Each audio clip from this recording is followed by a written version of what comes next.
Copy. Bill 91, one pack, green, over. At the shop, 16, roger, over. 16, 1592, one Victor, two packs, Recon 1, over. And here we are live, Mr. Mazzola. Boom. It is time. The week of consumerism Yeah. and celebration within our industry. To commerce. Cheers. Yes. With my magical unfilled glass. Oh, how uncouth of I.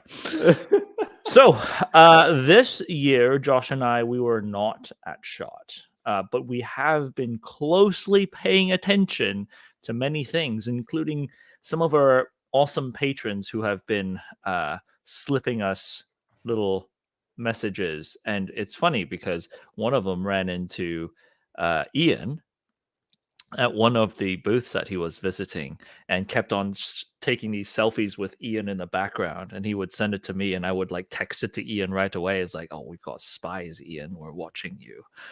But that's how closely we've been watching the market. And Josh, we've gone through and compiled a list of things to talk about, hot or not. Yes. Spicy or dead on arrival. There is a comment right now. I do want to address this because we haven't talked about it, and I'm a fan of Paul Harrell's. Oh, not this one. Sorry. I'm a fan of Paul Harrell's, and as many of you know, recently he's unfortunately had to take a backseat due to his situation with the fight against cancer. And I do wish him well and his family well. And everyone in the chat, go ahead and drop an F. Salute to Paul. And we shall get back into the SHOT Show topic. Yeah, I don't really know what our opinion of the situation is. It sucks. Cancer is awful. I've lost a disproportionate number of my family members to cancer, and it blows. Yeah. So it sucks. But Paul's a good guy. Paul's a good guy, and it would be a loss to the community to not have him around. But with the magic of the internet and the backlogs on YouTube, in one way, he will always be around. That's right. That's right. So back to, again, the topic at hand, Henry. A bit of a somber start there. Yeah, but it was necessary to honor the bold and the brave. For sure. For sure. So let's go. Let's get into this. All right, hold on. So Josh and I had talked about this. We've been going way overboard on topics that we talk about. So I shall use my phone to keep us on track this time. Hot or not, with a limit of 7 minutes at the top end. We don't have to use all 7 minutes, Josh, because we have a lot to talk about. Noted. Very good. If you guys, while you're here jumping in, if you are enjoying the show, drop a like, drop a comment. It is helpful to the algo. It does the good things for the YouTube gods, and we certainly appreciate it. Also, by all means, if there's obviously like lots of chats that happen very quickly, but if you see something that we haven't hit on, obviously we may get to it somewhere in this presentation, but by all means, feel free to drop chats, and we will see if we can get to any of the call outs if we happen to not already have it addressed. Indeed. So, Henry, let's get things kicked right off with the most splashy and for the people, by the people type piece of SHOT. I think it was PSA. I think PSA hit the nail on the head from figuring out how to do something interesting at a show which frankly has become like really pretty stale most of the time. Like there's usually very little that comes. SHOT Show has literally everybody in the industry there for a week, and there's usually like a single handful of really sick stuff that comes out of it. But this was interesting. the Yeah. collection of demo and T&E and pre-pro potential options that could theoretically come to market at some point in the future. And this is important because, Henry, you and I, this year, they started dropping the Jackal, right? Like this year in 2023, I suppose. You and I saw the pre-pro of the Jackal. The first one, actually. And Yeah. it actually didn't even cycle when we were messing with it. This was like SHOT Show 2019 or something. It was either 2019 or 2020. I don't remember. It was 2020. Okay. All right. It's like right before COVID. I still remember we were chilling outside. This is like on the news. There was this like mystery virus in China. And we were sitting out there at Vegas with some of our friends and talking about some of the PSA offerings. And that year, PSA does this. That year they had like an MP5. They had a Dragunov. They had a Krink. They always put like a concept Krink out there, but the Krink is actually supposed to come to market this year. What's up with the thing? There's only one AK. Is that even an AK? Oh, it's like it's their Rock in Mag AK-12-ish Jackal. None of their comm block stuff, Josh. What's up? So like that year, they made a big splash that year with the with a Krink, with the MP5, with the Jackal, with the Dragunov, and I think they also had. Like, do they have the I don't know. line? This is 2024, Henry. Yeah. I don't remember what happened then, but I remember that it took years for the Jackal to go from there to now. And so I'm cautious that although this was fun, it was interesting to see them drop a bunch of new stuff that could all potentially come forward, that I'm not getting my hopes up on the timing of this. This could be years out in development. It could be, but like on this whole chart that you have going on, the MP7 we have at home that shoots 5.7.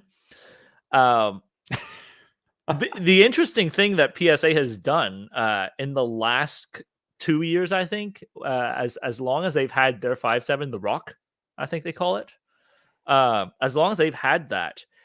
At first, it was the Ruger competing with the FN57 pistol, and the Ruger was bringing more 5.7 by 28 options, and then it came down to the Rock that basically had all of those options that they were offering with a 5.7 and pulling it at an even cheaper price point. And now they're showing what in my opinion really you need a PDW to really take advantage of the PDW cartridge, which then PSA has their 5.7 we have at home. Coincidentally, you don't have it on this slide, but Tommybuilt also has their MP7, and I know they're missing some components, some key components to it, which we'll talk about another pistol that had issues with component manufacturing in a bit. That's what I mean. Tommybuilt's evidently he's been telling me that his prototypes have been working. So what are those chambers? Those aren't 5.7 though. Those right? are 4.6s. 4.6, like 4.6, actual clone correct. But right, but making a 5.7 we have at home that actually shoots a PDW cartridge really harnesses the advantages of what that cartridge brings to the table. Yeah. So, okay, of this list, is that your vote? Was that your people's choice selection? Is it the MP7 at home? Look, I've been seeing a lot of people post about that. The problem with stuff like this, though, you may get a big splash online, and then it could be a commercial flop because it's a caliber that people may or may not buy into. Yeah. Well, look, at the end of the day, like overall, I liked this methodology out of PSA. I think it was a fun way to do something new and different at SHOT without falling into the same trap of like, here is our Jackal, but this year we did it in tan. That's a dig at aim point. It's sort of like the difference between SIG and Glock at how they operate, right? So Glock will not put something to market unless it is fully matured. That took a turn. I did not know where you were going, and now I understand. Whereas SIG, they tend to. I mean, people complain about. Well, let me put this. SIG USA, America SIG, not SIG in dish fights, not the Swiss SIG, because the Swiss would not beta test anything. In fact, they over test it before they release anything in Switzerland. But the US SIG people have complained about them, that they kind of push things out there and let people run them and figure out what's wrong with them. Whereas PSA is taking that to a whole new level and taking even more of that liability away and throwing a bunch of concept stuff onto the wall to see which one generates a lot of buzz. And then they dive after that. Yeah. And so 100%. It's really interesting pulling people into the whole process of figuring out what works and what doesn't work as a commercial entity. Mm-hmm. Mm-hmm. And I would say, as a final point, I think that I would love to see 12 seconds, Josh. Final thought. I would love to see there be not so much of a departure from the roots of really drilling into the mission statement of getting everybody armed with like a quality AR at an affordable price point.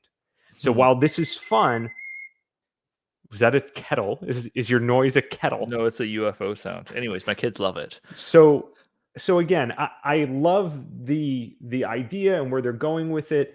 At a root level, I hope that it doesn't ultimately detract from the real capability of putting that AR platform out and continuing to work on the quality of the AR platforms that they're putting out, because that ultimately is I think a root fundamental thing. Like, this is fun, but then there's a separate level. Now you say that, but all right, let me add just like 30 seconds to this on the PSA side. My prediction, and I will put this out there for the record for the future, if people can in the future come back to me, send this clip back to me. I think the way PSA has built up, at first they were building budget ARs. I still remember when people were buying their stuff and equating them to Delton and some of those budget kit build ARs. They've gone from that into a massive manufacturing facility, and having that manufacturing powerhouse that could support projects like this. But I think one of their next logical choices, moves, is to also potentially break into the military contract OEM side, basically sort of from the ordnance and the maintenance side. When you contract stuff out, it's kind of like the CAC rail, the Block 1 rail that we know, the RIS or RAS rail. Mm-hmm. At first, it was the Vero Beach CAC, and then it turned into Titusville CAC, and then you started seeing PNS manufacture the rail and the plastic, the polymer components, and that started phasing in, because then you could have contractor replacement parts that substitute the OEM replacement parts. Same thing with the Beretta. A lot of the Beretta parts that were being replaced on were not necessarily made by Beretta. They were made by machine shops.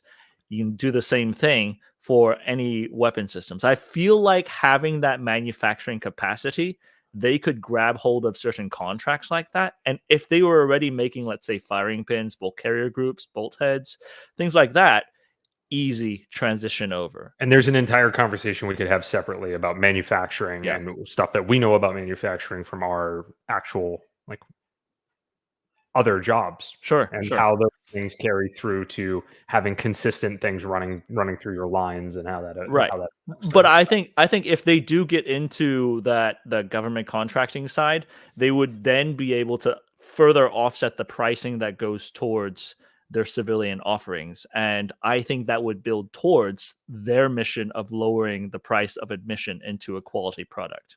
Mm-hmm. My thought. Anyways. All right, Henry. Next up, start your timer. Okay. All right. This is going to go over. Continue. Okay. So the Daniel H9. Right? I mean, the Daniel. The double Ds. I have seen really polarizing feedback on this, from way too expensive. It's a more expensive Glock to it is the best thing since sliced bread. So pumped to have it back. I know that the Hudson had a bit of a cult following, so before they really screwed everything up colossally. So it is interesting to see Daniel do a total redesign of this product, a total redesign, and then bring it to market with a similar form factor. And frankly, I'm really interested to shoot one before passing judgment. Right. And so, full disclosure, we ended up with the H9 on hand for us to evaluate. We didn't ask for it, but it coincidentally, years ago in 2017, 2018, I ended up meeting Cy Hudson. And I mean, because we were both, freshly washed out military junior officers, right? So he and I jived whenever we were at the trade shows, and I was really interested in the H9 and what it was able to offer. Now, he is not a professional arms designer, so he's also, it's a startup. Yeah, Hudson was a startup back then. Unfortunately, they ran into the issue of working with having problems with their OEM side, basically the back-end contract manufacturing side. And that happens a lot more than you would think with smaller companies that don't have basically like a long-standing OEM that they machine shops that they've been working with. Happens with mid-sized to big companies too. Even cars, like you get like recalls because of that. Yep. Because you're trying to chase a cheaper OEM, right? And then turns out that OEM kind of screwed you by cutting costs that you didn't want to cut costs. Oh. I'm not saying that it's purely one side or the other's fault, but because of that, because of some of those issues, it kind of snowballed into this larger issue of cash flow. And then it snowballed into a worse issue, which is being unable to support pistols that needed customer service, because then the parts couldn't be replaced. And on top of that, the cash flow issues, ultimately everything just crumbled. But the one thing that the Hudson brand was really good at was that super sleek looking branding. I mean, you can still see it in the new H9 that Daniel released. Yeah. And it kind of had that futuristic, just the look is a futuristic look, right? And so a lot of people at first, they were one side, it was like, oh, it's unproven. The other side was, oh, this is kind of like a breakthrough. It's sort of like what Tesla went through during its early days. Of course, Tesla broke out of the startup phase, whereas the H9 never left the startup phase because of the business side. Now, when it comes to designing and releasing new guns, I think it's going to be much easier for someone who has experience designing, manufacturing, and running the business end of a firearms company. It's going to be much harder for someone to break in and straight make something as complex as a full firearm and have customer service, have the business, the business infrastructure to support that product. And so, unfortunately, that's where it came down to with Hudson. But Daniel, on the other hand, is very mature on their manufacturing facility, very mature on their business and customer service side. And on top of that, they also have a line with a lot of agency contracts. And so we're talking about one of the companies. I would say Daniel, BCM, Geisley, these are probably like the modern day Colts. Like if you think of Colt in the 1990 sense, that they were basically that standard for the AR-15 for all these law enforcement agencies. I think BCM, Daniel Defense, and Geisley those are the companies nowadays that you equate it to. And so having a company with that type of a background to pick a project up like this, automatically, you already see things that they updated. The dust cover is heightened, so you get a better shelf to work with illumination devices. You see them updated the top 4 red dot sights. And we haven't actually tested it yet, of course. but hopefully the internals are an upgrade. I don't know how you could go from that to a downgrade of the originals. So, I mean, I would echo your points from history and manufacturing mistakes of the previous design and the Hudson brand made, and general business mistakes aside. When I look at this, I see a handgun that is got basically all the features that I'd be generally after. Like, it looks good. The size is pretty good. It's like one of these intermediate size guns where it's not a full duty size offensive pistol size gun, but it is also not like a subcompact. It sort of fits that middle ground where you could carry it. It's optics ready, as you said. Blacked out rear sights with fiber optic front mean that you don't need an optic. You can shoot that setup. That's my preferred setup in terms of like configuration. Yeah, it'd be interesting to shoot it. I'm interested to see how the recoil impulse feels. I never shot one of the original Hudsons, so I don't actually know like that comparison. But I'd be interested to shoot it next to a Glock and just see like how different does it feel.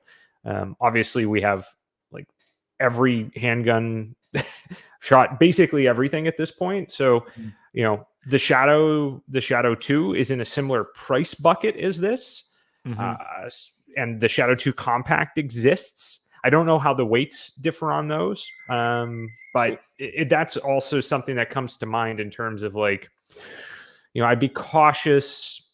The price point on it is the only thing where I'm like, I don't know. I don't know. So I mean, look, let's shoot it and see how it goes. I shoot a lot of older SIGs, so like my Mark 25, I shoot that a lot, and SIG USP 9 and 45 tac. So those are, dude, I'm like full of 90s guns. Oh, so like, Mr. Guns and Gears in the channel. Hey, what's up, Mike? So feels much different than a Glock. Upward hinge trigger safety is strange. Yeah, understood. I'm interested in just feeling the recoil impulse. You know, a lot of where I'm after is just feeling what that cyclic impulse feels like, and how the bore axis, the reciprocating mass, feels different in terms of where it hits now. You. Deliberately, Josh and I have not shot it because we wanted to capture both of our reactions on the first shot for this pistol. Because when I picked it up, the first time I picked it up, I went to the boys over at my Guns Depot, the FFL I use, and I held it up and compared it with my Walther. And the Walther felt like a double-decker bus next to the H9, which is like super low, sunken into my grip hand. I mean, there's a lot of debate on how much bore axis actually matters. I get that. I'm also not an expert. Like that, the pistols are not my expertise, but certain things absolutely jump out at me is how freaking low it rides on my grip hand. We're gonna find out, baby. We're gonna find out. All right. Lest we linger. Holsters. I hope they get holsters, more holster options for it. Sure. Especially light bearing ones. Anyways, so start. Okay. Magpul T-Mag. This is a lot more. This won't take the full 7 minutes, I hope. Henry, hot or not? You getting some? Don't even lie about it for a second. You AUG loving, SIG loving, clear mag loving son of a bee. Don't look. I will give a shout out to my boy Daniel over at From the Gun Counter, behind the gun counter, from the gun counter, constantly posting buy magazines. Good magazines are valuable. Those are a very useful commodity. A magazine is a direct. I wouldn't say a magazine enables a firearm to work better. A good magazine enables a firearm to work better, but a bad magazine absolutely draws down your reliability of a firearm. That said, transparent magazines, yeah, I think it's cool. What's the price point on those? Like it's mid-20s? It's mid-20s, so it's more expensive than a PMag.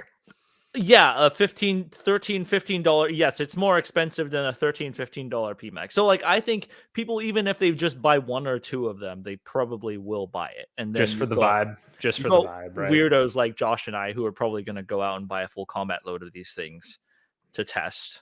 I mean, dude, we go through enough mags. It's Yeah.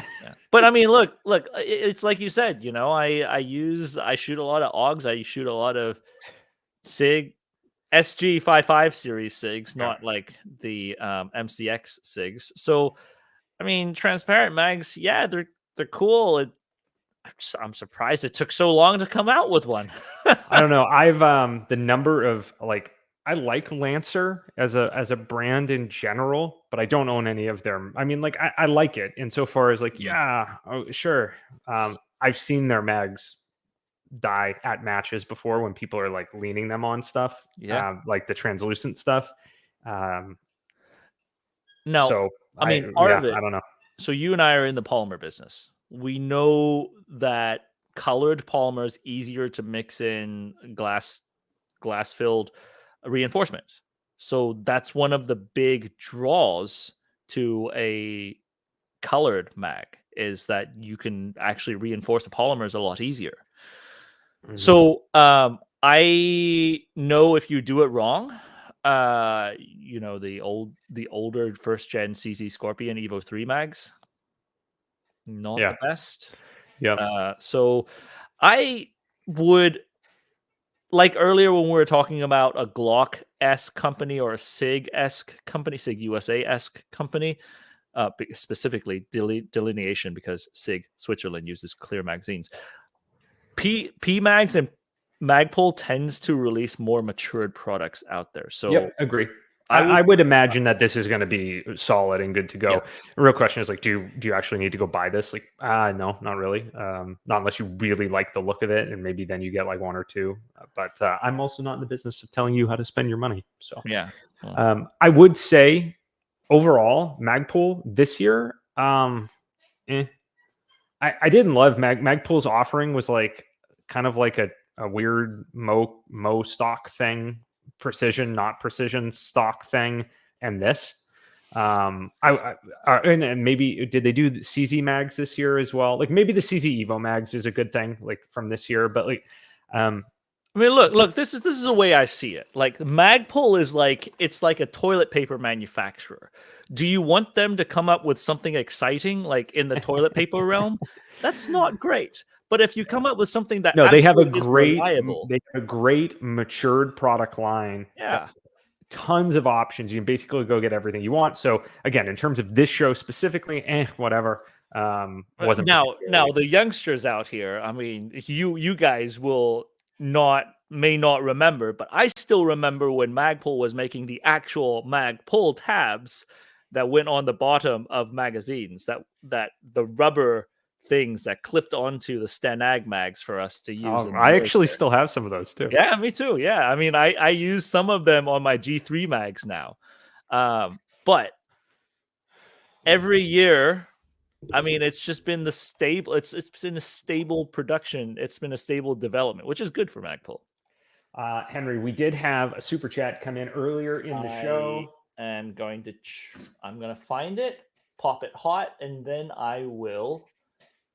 Here we go. And then I will start the 7-minute timer. So focus trip. Appreciate it, man. The URX is hot. And here we are. It's time for the URX, Henry. What do you think? Hot or not? For me, I think it's lukewarm. I think it's really interesting. Look, the reason I think it's lukewarm is because I see a lot of these elements that were pulled from some other rifles, like the detachable magwell. Obviously not in 5.56 versus 7.62, but the G36 had detachable magwells for you to switch between G36 and Stenag mags. The Beretta ARX had a barrel system that was similar to that the gas system would come off of it, and you can switch between a short barrel to a standard 16 or 14.5 barrel, and it was just a quick detach. The 3 tensioning screws to me look very similar to how Desert Tech does their SRS's barrel swap out. I'm not saying it lacks innovation. That's not what I'm saying.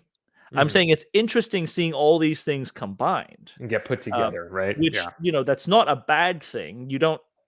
There's a saying in the oil and gas business that you want to be the first to be second in line.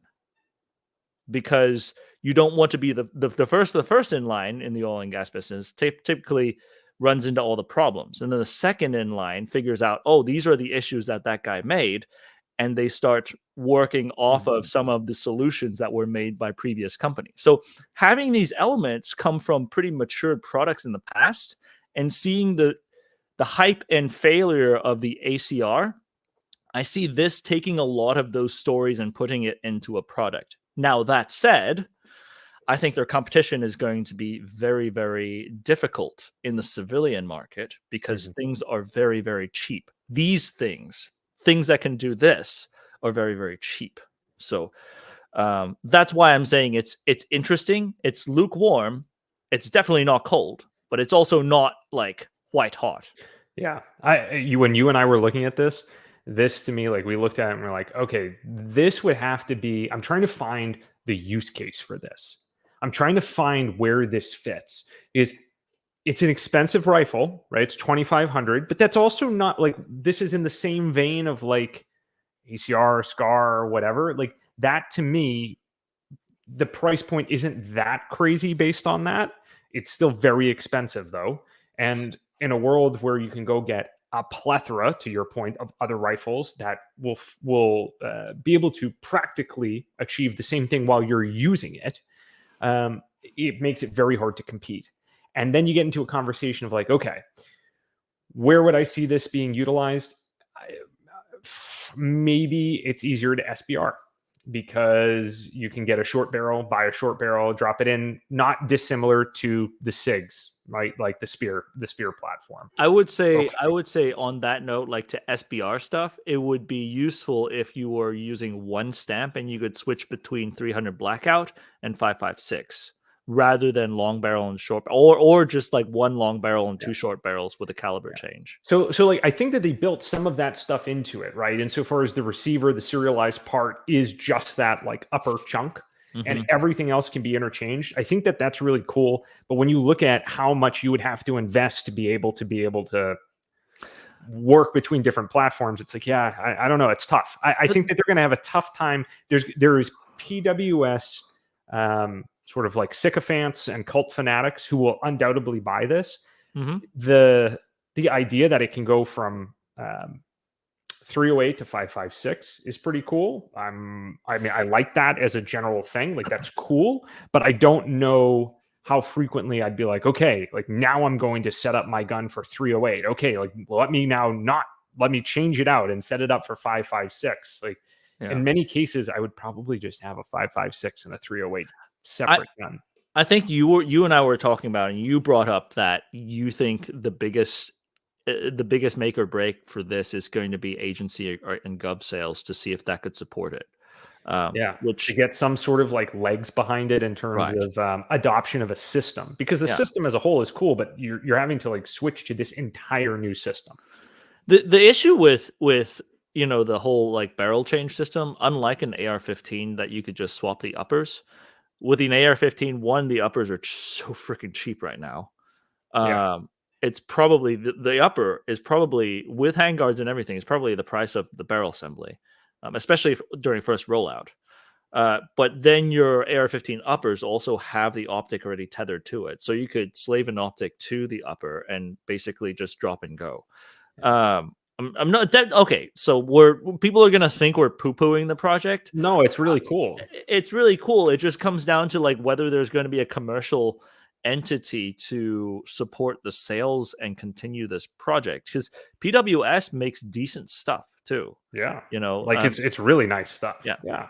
The one thing that I do think is interesting, small things, the barrel chamber evacuation device, the little barrel band in front of the gas block, they made an expansion chamber right there so that gases can go in there, and it could let the gases expand in there instead of coming out towards your face when you suppress it. Really interesting piece of design work right there. But do you need it? Yeah, I don't know. Yeah. I mean, you go into that topic of looking back at who were the first ones to do this. The Beretta ARX, they had the quick caliber change, but then nobody bought the barrels to switch. You had the caliber change in the MDRs, the Desert Tech MDRs and MDRXs, outside of reliability issues that had. Mhm. Did a lot of people buy the caliber changes though? I don't think they did. Yeah. Now the SRS they did, just because it's a precision rifle and you want to swap barrels, but that's a different story. This is not a precision I rifle. do think that precision rifle hot swapping barrels, not so that like, oh, now I'm going to switch to 300 Win Mag so I can shoot further at this moment, but I've burnt a barrel. I don't have to send the gun anywhere. I can swap, or I can not be shooting my actual precision barrel. I can be shooting a trainer barrel in 308. Like that makes a lot of sense to me. Yeah.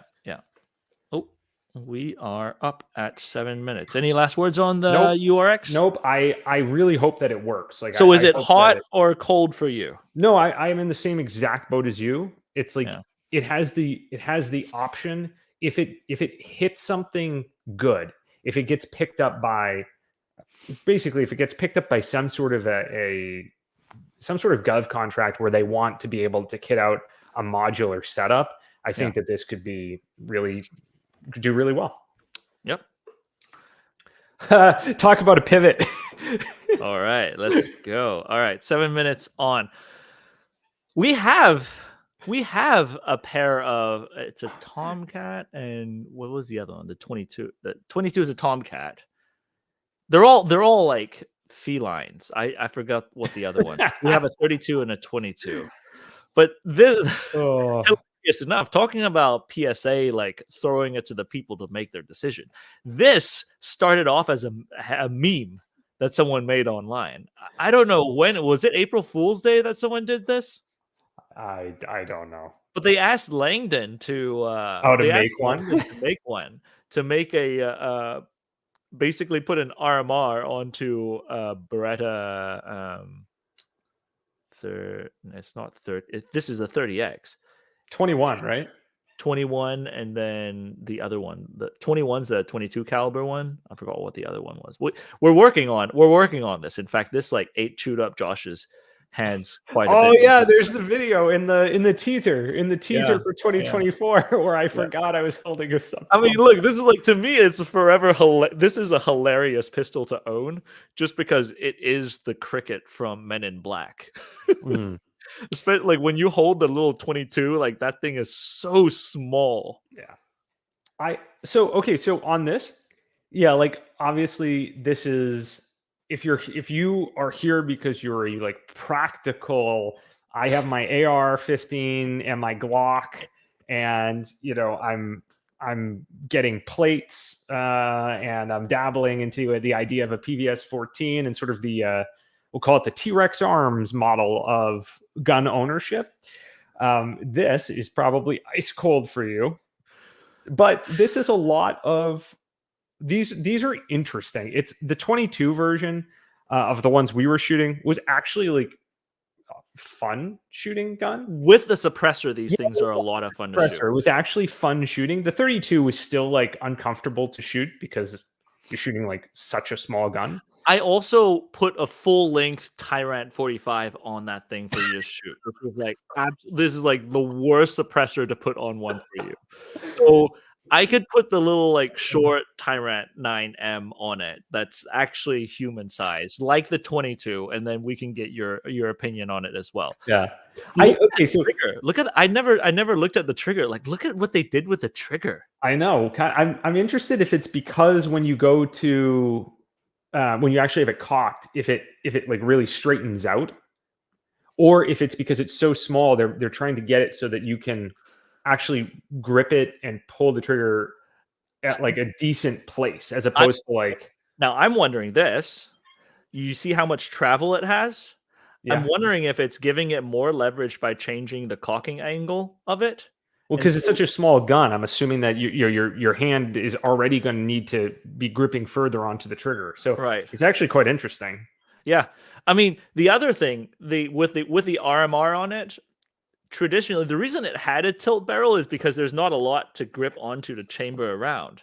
So then, I mean, it's not really like, I don't think they really sell it this way anymore. But like for people with low grip strength, they sell it that you could just pop the tilt barrel and put a cartridge in there. But you could entirely eliminate the tilt barrel on this and just use the RMR, the RMR to just like RMR rack that slide. And, I mean, and then you could they make mods for these things where they turn your safety into a slide lock, and so there's no slide movement, and it's just a click with no movement, and then you manually cycle it like a well rod. So ultimately, I think this one fun, not fun because it's fun to shoot necessarily, but fun just because of what it is. But it's cool. It's cool. It's not your first pistol. Let's just say that it's not your first pistol. It's not your only pistol. That's a great way to put it. Okay, let's move along. Ooh, one of my ones I want to talk about. Okay. Obviously. Actually, we came down 4 minutes and a half. Good job. Okay, so the Holosun Iris. If you guys aren't into night vision, sorry, we're going to go on a slight little night vision kick, but not too long. Continue. And we'll be right through on that. But I conveniently have my night vision here. Oh my God. So that we can start discussing. Just remember, you don't have to spend $6,000 to get duals. You can do what Henry has done here. So yeah, it's like I got these from Ukraine. Yeah. So I saw this come out where they advertised it with Vexel or V-Cell Tech, however you pronounce it, which is the same tech that's in the mall and the Raid. And so for those looking for like the civilian version of a laser that isn't hot garbage, the Illuminator specifically, that isn't hot garbage, that also doesn't cost $3,500 and isn't a salty tech unit that somebody sold you on the sly. I was really hopeful when I saw this, and then they said it was $800. I was like, well, holy moly, that would be really earth shattering. And then there were some videos that came out like all in this space. So like we're riding that high, things are going great. Really excited to see it. And then somebody posted a video of it at night. It was Nick Chan over at TFP.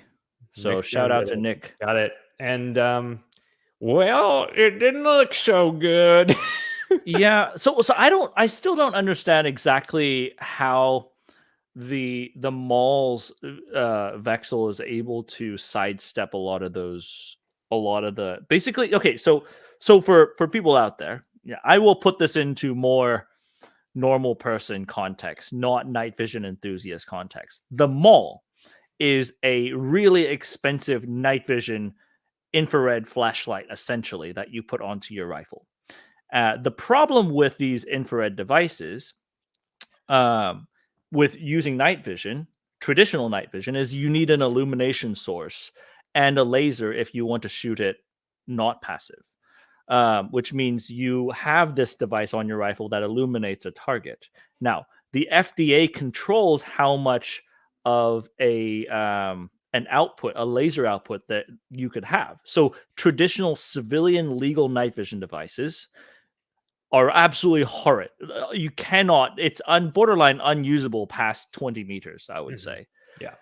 So for any real shooting, then it's pretty useless if I got night vision, I got the civilian device. Oh, congratulations, you can shoot 20 meters in front of you. Like someone with a white light at 100 could kind of, delete you at that note.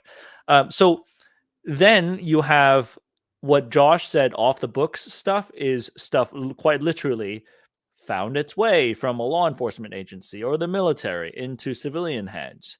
And those units typically, there's a journey it goes through to find its way to a civilian's hands. First of all, like whether it's legal or not, I am not here to argue that. The big thing is I've seen how these things are run in the military. I've heard of how these things are run in the law enforcement world, and they're sold for what, premium dollars? Yeah, $2,000. Yeah, but anywhere between $1,500 on somebody who is like really trying to sling it up to $2,500 for one of these units. Yeah. Questionable on the warranty. You don't know how it was used. You don't know how it's going to continue to be used. If it breaks, you better have someone to fix it if you can. Otherwise, you're just out that money. So then comes the B. Myers Mall, which is using this Vexel technology that doesn't use a laser, and It uses a laser, but it's VXL laser. It's not the same as the standard PACs. But yeah, go on. So it's able to duplicate what you want from the law enforcement and military lasers without being governed by the rules that nerf those things for civilian ownership. And so but the problem with that is that it's a $33 or $3,500 unit for the mall. And so when Holosun released this for $800, they're saying, what, 800, right? Yeah, that's what they said. For 800, essentially you could buy 3 of these things for the price of 1 mall. And so on the books, when you hear it, I mean, that was 4. Sorry, yes, math. I'm Asian. So you can get like 4 of these things for the price of 1 mall. On the books, that would be amazing. But Nick released some videos that were. We'll have to see what happens. Holosun's response. So, like, look, this is what I saw of Holosun at the show. Like, nobody actually really knew too much about this. And the response to Nick's video from Holosun was something to the effect of like, yeah, it's a demo unit. We're going to make it better. I don't know. We'll see. If it gets better, it could be really good. If it doesn't get better, it is a flop and it is DOA. So I mean, that would be my 2 cents on it. I don't understand the technology. I don't understand how the VXL technology works and how that sidesteps it, that makes it somehow safe and usable. And of course, because of that, they can put a premium on it, right? Mm-hmm. The other alternative I saw someone put up here that neither Josh or I were really at all considering is Somo Gear, which is branded like airsoft and absolutely not conforming to FDA. So you could basically like it's the same thing as the purse insofar as that they're selling a quote unquote like a unregulated like full power laser. But honestly, but at least I've just seen too many negative. But the purse as a Zeneco weapons laser, it is a weapon laser. It is a military. Yes, it's a military durable laser, not an airsoft laser. So I wouldn't put purse in the same level as Somo Gear. No, it is in terms of your ability to go buy a powerful laser, right? But not in its ability to perform as a weapon-mounted aiming device. Right. Put it that way. So that's a Somo Gear is right. Somo Gear is not question mark whether it's okay to work on a weapon system. But the scary thing is it's branded for airsoft. So you in my mind, airsofters are out there giving each other LASIK with actually doing force on force with it. Yeah. No thanks. Sorry. Okay, good. On to the ZBolt, which is potentially the redemption to the show for those of us who are interested in, again, civilian accessible VXL V-cell tech that isn't $3,500. Okay, I've never even heard of this brand. So it's a smaller brand that does weapon light heads and bodies and and whatnot. I don't know a whole host about them, but I saw this. It's a larger unit than what the Holosun was, and frankly, this is a total dark horse. We have no idea if it's going to be good because they're saying it's great. We haven't seen it. I don't even think the unit that was at the show was a functional unit. So, what is the one that D-ball the D2 D-ball? The D2? Yeah, it kind of like it's so slightly smaller than that one. It looks to be smaller than that. The D-ball D2 is the chonk. Like it is chonky. This one definitely looks smaller. The footprint looks lower, but we'll see. So, I mean, ultimately, we have no idea on this. They're talking about not having even pre-pro units done for like another month or two. I did reach out to them to see if we could get on a list to try to purchase a pre-pro unit so that we could get one and test it and see if it's any good. But they're talking about this not even coming to market until Q3, Q4. I think what I heard. So we will absolutely see what happens. I'd still be interested in looking at them at the very least, for sure. Sure. I'm interested in seeing whether or not either of these shake up the industry a little bit. So the Holosun is the biggest one that because they're more mature in their manufacturing and distro and all that. So I'm surprised. I mean, if it really were like a demo unit that they were just saying that the actual one's going to be working differently. Yeah. I mean, the questions are out there. I mean, that may be true. That could be true that they just got imported a demo unit so they wouldn't get in trouble or anything. Or Yeah. I don't know. Yeah. Yep. So again, I know the night vision stuff is pretty niche, but this unit here, I think they said that this is going to be a $1,500 unit. So also still way less. That's actual attainable prices for IR related stuff in night vision for those who are like getting a PVS 14 setup, for example. It's in the attainable bucket. So it'll be interesting to see if either of these units come to market with something that can at least push towards mall or raid territory, which right now, Yeah, look, there's a lot of questions too. I'm not trying to make excuses for them. It's just, I don't know. I just don't know. Don't know. Wolverines. Yes, the great choice on the M-Lock mounting Oh yeah, look at that. accessories. No, look, we didn't know. We don't know about, well, just because we're Slate Black affiliated, we don't know, where these things end up. We sort of had some rumors come up that they were doing something with the MDR. So in the past, the MDR has gone through. Okay, so the Desert Tech Wolverine, for those not knowing, it's its own rifle. I believe not much is shared between it and the MD. In fact, I don't think there's 47 less parts is what they marketed. But yeah, they basically took a lot, even more of the items that they had issues with the MDR and trimmed it down even more. I am not. I don't. I've heard that the MDR is actually quite an accurate rifle. I've heard that it indeed has a good trigger, unlike what people complain about bullpups, but I don't even complain about AUG triggers. So to me, it's a non-issue. And then the other thing, the mag release being like an AR style mag release, people have told me that actually works well up there as a mag release. But the issues that came from the MDR came from kind of reliability, like over complexity on the operating system, having like this strange like forward ejection system on the ejection port, having drift, the grip would drift a little bit, and issues like that, which we're going to talk about some other stuff that has grip drift issues in future videos. Sick. As far as, I don't know. I mean, I think it's an interesting development. I hope it's not too far down the road to where people just equate it to an MDR and don't give it a chance. Right. Yep.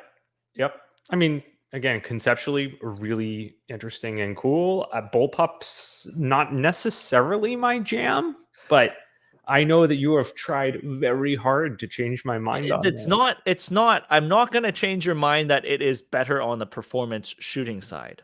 Bullpups make their money by way of logistics and movement. How I showed you how the Desert Tech SRS is a Magnum cartridge bullpup precision rifle that's a length of an M16. Yes, that isn't as tall as I am. Imagine this. This is I don't like MDRs that they are caliber conversion between 5.56 and 308. I actually do not like that.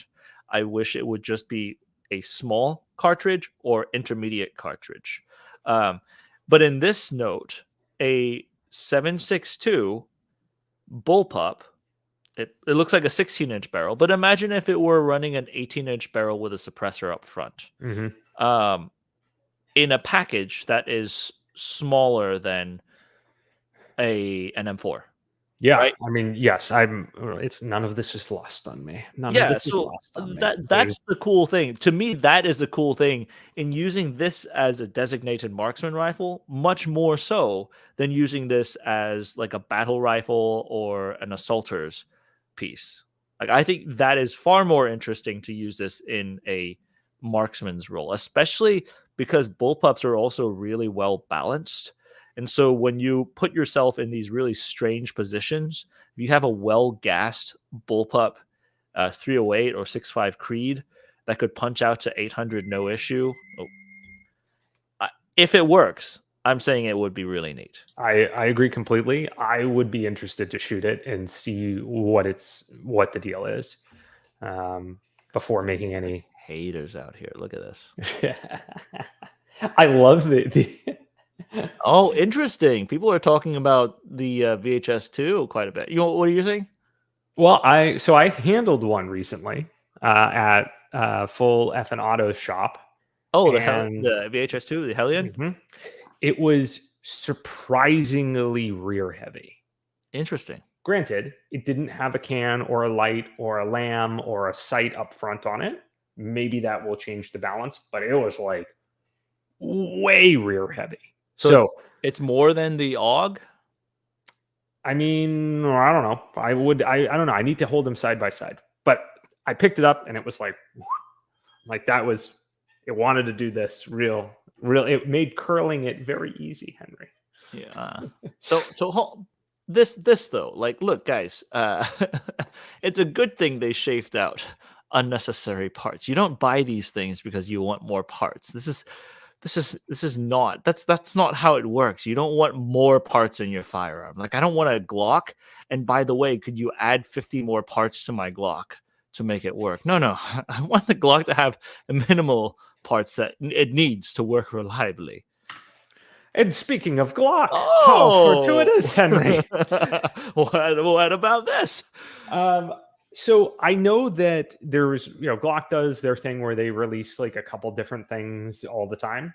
Mm-hmm. Honestly, like, this is a cool one, I guess. This is a 17 slide, the Glock 49, a 17 length slide with a 19 length frame. It's basically the reverse of the, I haven't kept up with all of like the new generation of Glock nonsense, but it's like the 19X that then became, I think it's a Glock 45, which was a 19 slide on a 17 frame. This is basically the opposite of it.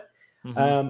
I don't know. I mean, allegedly everybody's been asking for this for a long time because like sight length, I don't know, sight length, longer sight radius, longer barrel length, but the shorter, more concealable grip length. Don't they? I thought they already had something like that. I don't think so. Oh, no. It was a mullet before. The 19X was a mullet. That's the opposite. Yeah, it's the opposite of this. So yeah, I don't know. This one, this to me, I'm not going to, put it this way. I have 19s, I have 17s, I have 34s. I'm not going to go out and get this to replace any of the ones that I have. Up until 2 months ago, I did not have a Glock, but now I have a Gen 3 Glock 17. Police trade-in. Nice. $299. Very nice. Nice. Very nice. So I nothing this. I neutral on this one for me. Yeah. Okay. Yeah, let's not linger on this one. I just don't think it's like that particularly exciting. Sure, if this was the thing that you really needed, sick. Yeah. Yeah. 7 minutes is not going to be enough for this, maybe. So we haven't commented really on the scope switch at all. The old one where you slide the thing up and down the grip of the gun. And then they released the motorized one here. I've listened. So in preparation to talk about this, I went back and listened to some of the other reviews that have come out on this product, the slidey version, because this is obviously brand new. I don't know. I can see a use case in a range scenario where it's actually like you'll be faster on the clock. You're shooting a target really close and zoop and like up, you're able to like zoom in as you're going out onto a further target, and it will probably feel amazing and feel great and look great. I don't know. I just don't know about the feasibility of it in any sort of actual practical setting. I think it feels like something I would use a lot, but then when I actually go to use it, I don't know that I would actually need to use it. In the even in the 3-gun world, Yeah. I'm thinking back to like tactical shooting matches and stuff. I'm sure that in some very specific instances, it would save time on the clock, but I don't know if it's I don't know. Again, haven't used it, don't know. But I don't know that it would be something that I would go out to use up and take up a bunch of my rail space on the original model. And then on this model with the motorized one, I don't know. Putting a motorized thing on top of the gun just feels a little. Yeah. So there's a say. I mean, you know the saying. There's a solution searching for a problem. But like, what in what world is this the problem? Yeah, I mean, again, I think on camera and like on the range, you can probably find a use case for this where it's like, oh yeah, this feels like I'm using this and I'm getting this big advantage out of it. But I don't know how that translates necessarily into like actual application for it. And then also balancing that with that there are inherent trade-offs to it. Like now you have a battery operated thing on your gun. That's another thing that can fail. There's another mechanism that can fail, so on and so forth. All of those carryovers. The scary more so the electric one than like I very much question the use case for this, but this scope switch is assuming that you are in that position to fire your weapon system no matter what, which it may be the case on a flat range. It may be the case in competition when you are always putting yourself in a position to be in an optimum position to shoot. Optimal position to shoot. But when, let's say, like if you're patrolling for like by like, I mean, not even like click 20, but you know, like 100% in agreement with you. 100%. It comes back to this thing of like on the range when I'm like, oh, I'm going to shoot here, then I'm going to go here, then I'm going to go here, like, and I'm zipping in and out and like zooming in and out. Like I could see it feeling really good and effective. But then when you actually go to like do the stuff with it, I don't know. I guess like the question for me like is if the battery runs out, can you even use your hand? I know I'm pretty sure you could on the standard one. Like there's no battery on that one. Yeah. But you could still reach up and crank it. Okay.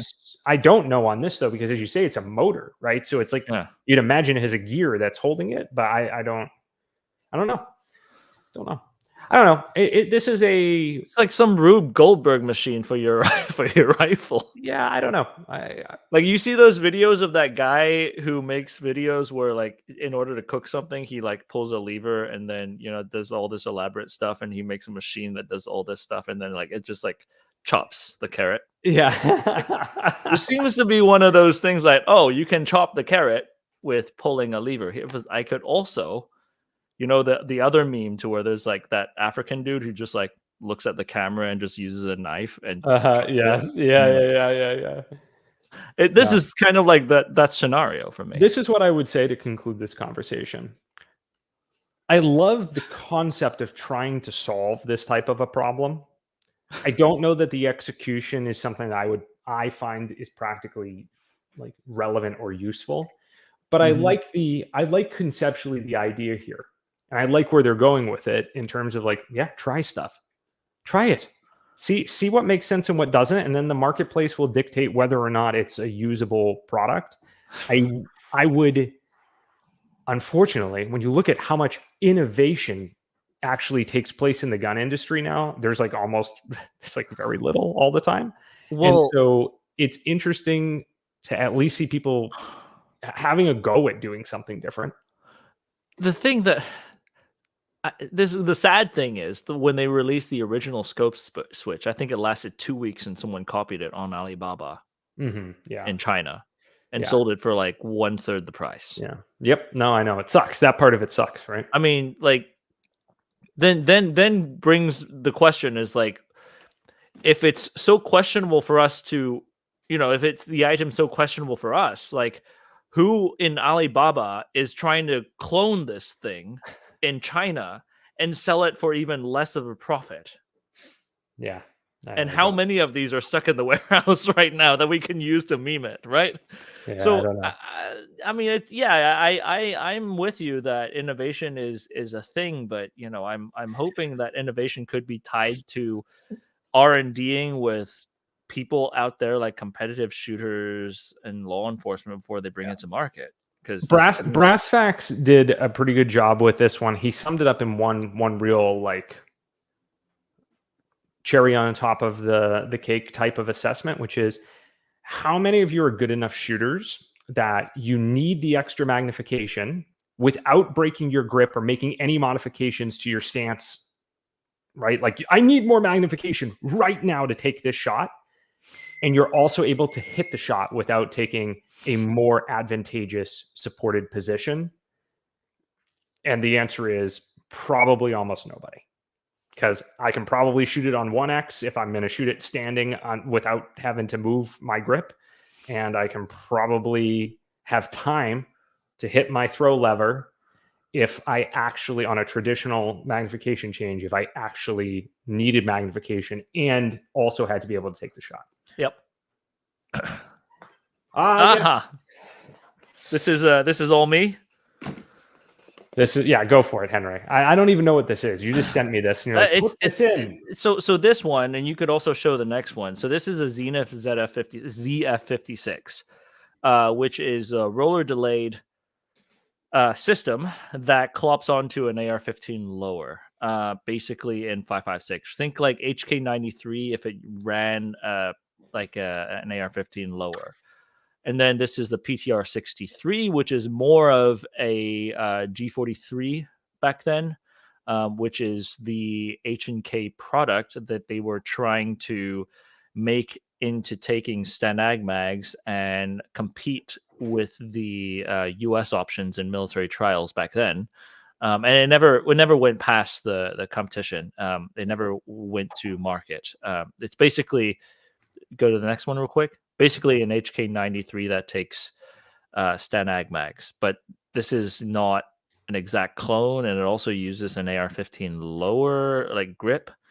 I see where they're coming from. Like these guys, they're trying to bring the HK93 system to a market that's saturated with AR-15 parts. Both of these, you know, like you look at the Stanag mag, you look at the grip modules that take AR-15 components, like. They're trying to capture people who are in the AR-15 world and give them an option to use something else. The problem with this comes down to it's the roller delayed impulse is quite frankly very different from the AR-15's impulse, and a lot of guys, if we learned anything from the SIG USA's SIG 556 project, to where they tried to turn an SG 551, the Swiss like carbine, into taking Stanag mags, the market did not respond kindly to that. Mm-hmm. And I worry about these two products. Like, I think they're interesting, but I worry if the market's actually going to respond the way they want it to, because at the price point, I don't think they are competitive against the AR-15s. On top of that, at least a PTR 91, you have guys who want to clone the G3. Yeah, I was going to say, like, this to me is like, it doesn't even hit the mark on clone, right? Right. So you're not using the magazines that the cloners like. The grip is all wrong. It's actually kind of weird seeing that. Like, it looks like they use a paddle mag release to activate an AR-15 latch, which is kind of how the HK mags work. But still, it's not going to hit the mark for the cloners for sure. I mean, especially the Zenith. And then you're going to have to fight the massive amount of AR-15s that are out there against it. I will say, if you go back to the Zenith, the Pakistanis, the POF, they've actually made a 308 version that is similar to this concept. they tried to merge the G3 with an AR-10 system to take advantage of a lot of the AR-10 aftermarket parts. They call it the BW20 or Battle BR20 or BW20. I forget which one it is. But that's never been imported stateside. But at least that it takes advantage of the roller delayed blowback system's reliability with 308, which that would be presumably if they could get the G3's reliability, you would sidestep a lot of the finickiness of the AR-10's gas system, and that could be a selling point. Whereas both of these in the HK33 base system, you're fighting the AR-15, which is hyper reliable in the 5.56 category. Now, the interesting thing is, if you look at the Zenith, you see how the G3 or not G3, the PTR63 and the HK33s, like the G3, you pull the charging handle and pop it upwards to slap it down. This is small things. The downside of that is that you need a scope clearance for it. Whereas the ZF56, when you pull the charging handle back, you actually lock it underneath. So they have a little bit more of a clearance up top in order to mount different optic systems. I mean, I think that's cool, but it's just one of those small things. Like the AR-15 uses a T handle, which doesn't have any of these issues. Right. So unfortunately, as much as I like roller delayed blowback systems, I don't think that these things are really going to be able to be competitive enough against the current AR-15 saturated market. Yeah. All right. Many people called SHOT 2024 the year of the lever action, to both great delight of some individuals and also a maximal amount of hatred from other individuals. Pretty funny, actually, when you see the just like ridiculously polarizing response to tactical lever guns or lever guns in general. So here's what we got. And I just grabbed a couple of them, but I'm sure there are even more examples of this. Smith & Wesson introduced a lever action. Mm-hmm. Arrow teased a lever action that seemed like it was like less further along down the line than the Smith one was like, here, this is a production ready gun. The Arrow, I don't know if it was, maybe it is. Somebody can correct me in the comments. And Midwest dropped their whole line of new lever gun stocks. Obviously, like this to me was the year where it went from, lever guns or this, the tactical lever gun, at least it's this thing that like a couple small shops are doing, i.e. like mostly I'm thinking Steve at Mad Pigs, who's our buddy. So like,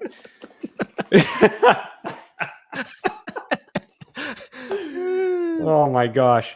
So like it's gone from this used to be this kind of really niche, interesting thing that not a lot of people had to now this is like manufacturers have figured out that apparently some people want these things.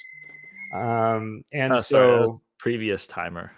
And so, like year of the lever gun, I guess. I think lever guns have a very niche space in the market, though, for like banned states or like places in Australia or places that don't allow semi-autos. But that's a niche market.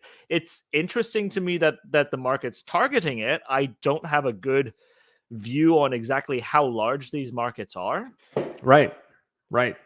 I mean, look, at the end of the day, I think that I'm not one of the people who's a purist and goes, oh, the lever gun, much like I'm not an AK purist, or if putting the Zenico rail on the AK, Niet rifle is fine. No, like, forget all of that. If you want to put cool kit on your gun, go for it. I don't know that I have almost no experience with lever guns. So that piece is like a bit of an unknown.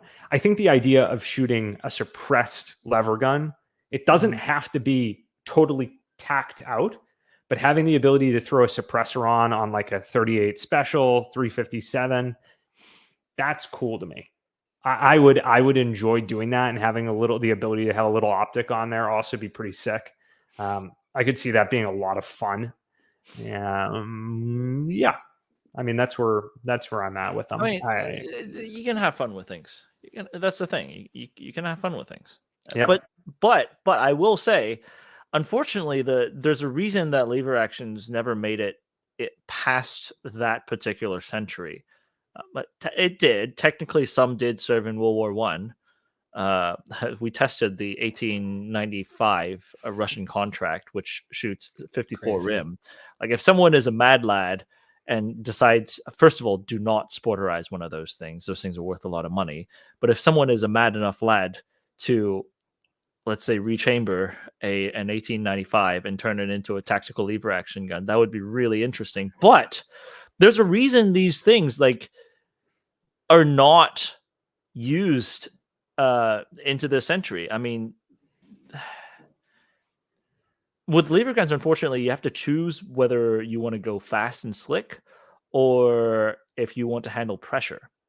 Because like the later lever designs, like the 94 action and the 95 actions, they actually have lugs coming up through your bolt that gives you positive chambering.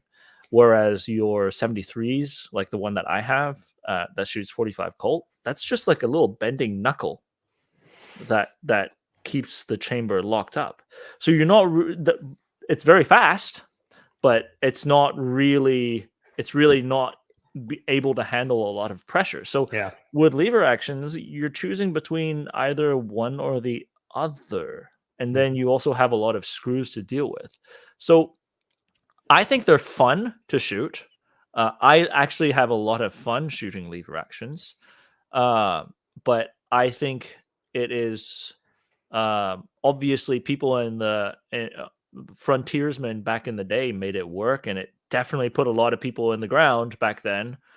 A lot of people, but technology, surprise, has indeed progressed. And look, I think we end this conversation with this again, knowing that we're like we have good working relationships with Steve, for example, at Mad Pigs.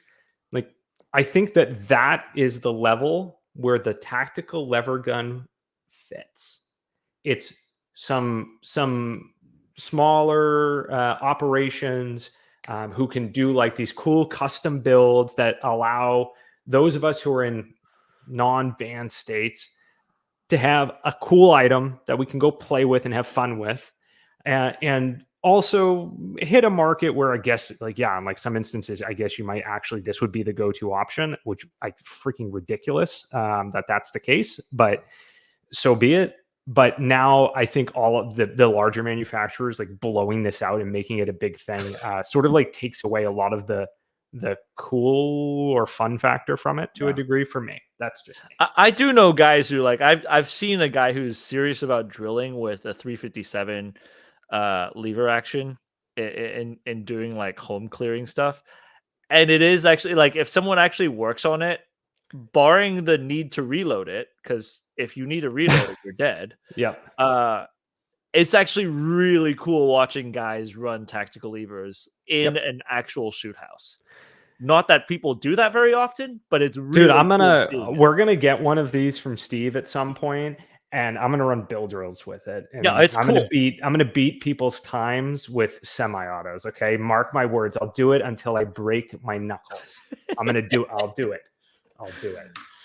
All right. Speaking about build drills and modern combat-tastic guns, we have the Canik TTI. That's Terran's company.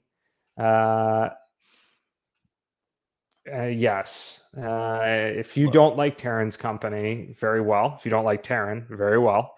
But if you've got a hankering for a firearm that is a Canik, but is done up to the nines, like this actually hits at a price point that I thought was surprising. I figured this would be way more expensive than it came to market at, and I think they said it was like sub $1,000. And to me, when I look at a handgun like this, if I were to do all of this jazzing up to a Glock, I think that this is like a $1,500 gun, like to do this to a Glock. Here, sub 1,000, and I think that was MSRP'd, so it'll probably be like maybe 50 to $100 less than that. That's actually like a good deal in my mind, because it looks like, you know, again, the main shooter that Canik has here in the US now is Nils Jonassen. Nils is a literal god tier pistol shooter. He's a billion-time national champion. So yeah, like you give him any tool and he's gonna look amazing with it. But this one is, I mean, this is cool. Like it harnesses a lot of the stuff that Magwell, that's like sort of still like carry-ish a bull Magwell, backstrap changes, optic cuts. It's got a small baby comp on it, which is a whole separate subject. I want to do a whole video, Henry, talking about the freaking evolution of pistols now, where everybody's running comped and basically like a little mini gamer gun. They're all Rolands now. Yeah, I mean, everything is a Roland, right? It's kind of crazy. And yeah, I mean, I thought that this was a good value. So let's see. I think so. I was corrected by Calvin over at Firepower United that it's called Canik in Turkish. Oh, everyone calls it Canik here. So like, just small note. He will tell me again once we finish the live stream. I'm sure that this is called Canik. But is it a Walther base? Because I know they had their no idea. Yeah, okay. No, because I know they had a lot of Walther copies over there, and if it is a Walther base, then it's got a pretty good pedigree that it's worth working off of. Yeah, just real quick, some of the comments like of Nils, what Nils is shooting. Nils is going to beat you with whatever gun he's shooting, just like Steger is going to beat you with whatever gun he's shooting, just like Vogel is going to beat you with whatever gun he's shooting, just like JJ is going to beat you with whatever gun. Like they're also competing against people with tuned guns. So Beretta P30X, right? Beat you. Keep that in mind. All right, just keep that in mind. But so people in the chat are saying that it's P99 base. I don't know if it is. I shoot a P99 from a Walther side. That's a really solid base platform. But I think the Canik/Caniks, their copy takes away the P99's double single action trigger and puts that back into like the Glock safe action kind of single traditional striker fired trigger. Yeah. So can you put an optic plate on top of that? Yeah, it's cut for one. Okay, it's got one right here. here. So it doesn't even have the decocker then. I'm not familiar with their line, so I don't entirely know. Me neither. Me neither. But if this gun like shoots like even remotely good, it's a value. The value seems to be good for what it is. Yep. PA dropped. This is one that I think actually is going to be hot. The PLXc is already probably one of the best options for LPVOs that exist out there on the market. The PLXc, the issues I had with it are that for me, I have trouble with my eye focusing the target and the reticle when I am dialed up to max power on 8 power. And I think it has something to do with like the design of it. I mean, Henry, you also thought that was the case, right? When you were on 8 power, the edge of the reticle was like fuzzy isn't even the right word. It's like my eye is struggling to keep both in focus at the same time, or to be able to see the target and then keep the reticle focused. And so that was my one gripe with that optic, or I would literally have that optic exclusively on basically everything. It's a phenomenal optic. It hits so many points, right? Yeah. Glass is exceptional. It's one of the lightest weights in its class. It's one of the shortest in its class. I would say I treat it as a 1 to 6 parentheses 7 to 8 is how I treat it. The reticle, the original ACSS reticles that are on them, exceptional. I also have a lean towards the precision rifle stuff, but still, that's also done at a first focal plane, not a second focal plane, and being so light, right? And I actually thought it was an extremely functional reticle, even up close, like very functional. But to the point of it being something that you and I both see this eye to eye. It was a 1 to 6. We would use it from 1 to 6 and really not dial up unless we absolutely had to beyond that, just based on how the reticle focusing thing was with our eyes. I'm very interested to see the second focal plane version of it, to see if that is still a part of it, or if that was alleviated with the going from first focal to second. And then the reticle, the Nova reticle, where that was the unironic answer to the Vortex Razor, where everybody was always heralds, myself included, the power of that center dot in the Razor 1 to 6. It's very bright. And this was like the PA response after years of being like, you don't need this, you don't need this, it's fine, you don't need this, you don't need this. Finally, I think it was just like, F it, we're going to just make this fire dot style reticle so that when people stop asking for it. It fire sailed out, like everybody wanted it. But I mean, to their point, I think the original reticle without that fire dot, and even on 1X with the leading lines, totally usable, completely usable. And yes. And on top of that, if you were to use this day in and day out, even with Shake Awake on your scopes, I don't think it has Shake Awake on the PLXc, but even if it were to have that, still, I just don't run illuminated stuff in the daytime on LPVOs. Like with a reticle like it was before, you don't need it, one. And two, I don't like the idea that I potentially have to change batteries. They're also not aim points, Yeah. right? They're not aim points. These things burn out in like 30 to 50 hours from my experience on actual runtime of the scopes being on. So, but from a sporting perspective, I think it's a powerful optic for sure from a sporting perspective. Because if you're basically doing mainly flat range stuff and you really don't have any issues with finding batteries logistically, this is going totally. I don't know if the original one has the Shake Awake. I'm pretty sure this one did. I read that. I don't know if it does, but my point is, like, I don't use. A lot of people talk about the daylight bright thing, but they don't consider that if you were someone who actually had to depend on something like this, that's an extra line of logistics that complicates things. Totally, 100%. If you train yourself to depend on it. So I think that the Nova reticle in a 1 to 6 body PLXc that you can dial to 8 is so it has Shake Awake. Well, this new one, the new one I was pretty sure it did. I don't know if the original one did. Oh, okay. So again, like I will be interested to see if the issue with the 8 power like edge reticle thing is still there for me. But if it's not, for the most part, I don't have a problem with a second focal plane on 1 to 8. 8's like on the borderline, but to be honest, like all of the shooting that we do, I never am like, let me dial it to only 6 on purpose. If I'm dialing it, I'm usually cranking it to the other end. And I would be I think that this reticle may play better in that use case of like being like really good on like the 1 power end of the things and flexing into a longer range purpose if you needed it to. Yeah. That's where I see this, and that's where I think it would be very effective. So I'm very interested to try this. Could be very hot. Could be. I think it could be.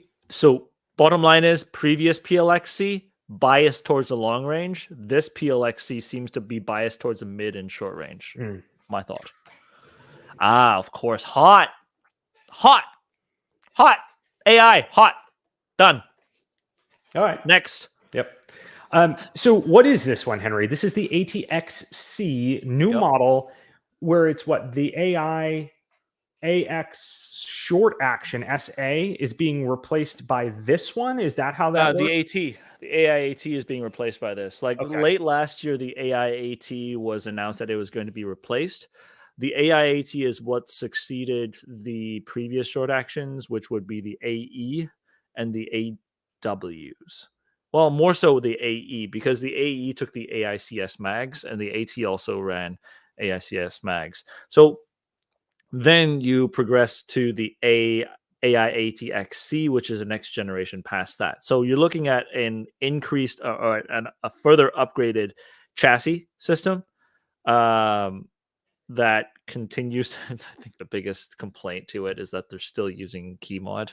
Is it actually key mod, or is it their proprietary? I think it's their proprietary thing, because I don't think you could put key mod on that like 45 The reasoning that I've heard around this is that with where they have it located on the barrels, and some of their barrels being thick, the screw protrusions on M-LOK accessories going deep into the handguard present issues or potential issues that you don't get with this setup.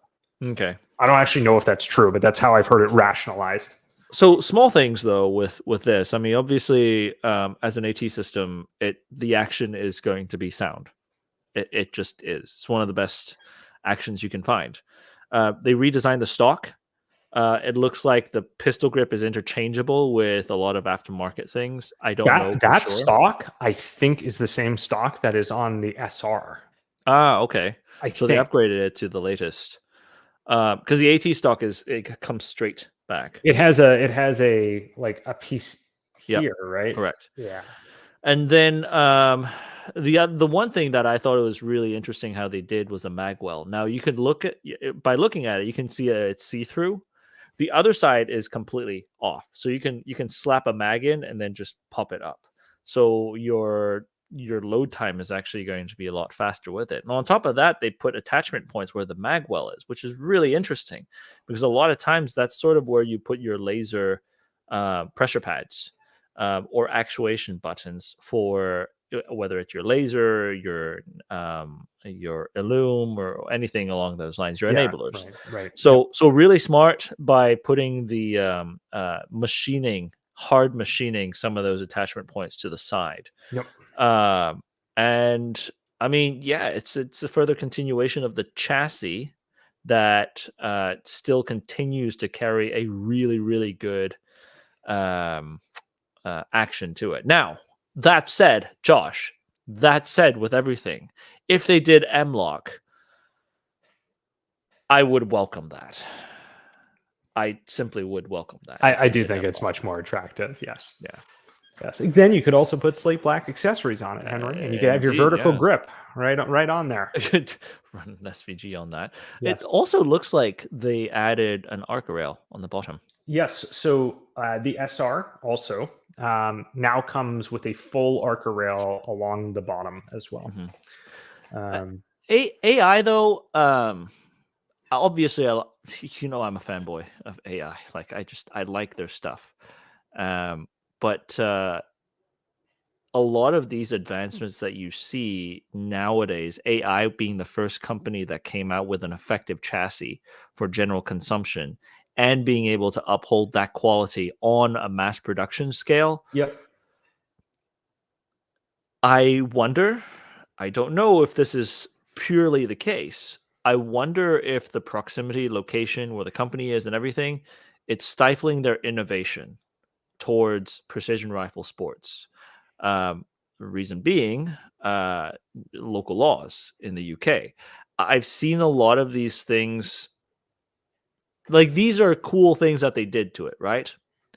But none of these things are necessarily groundbreaking compared to what other sporting chassis manufacturers are doing. Totally, 100%. There's probably, let's just keep everything in perspective here.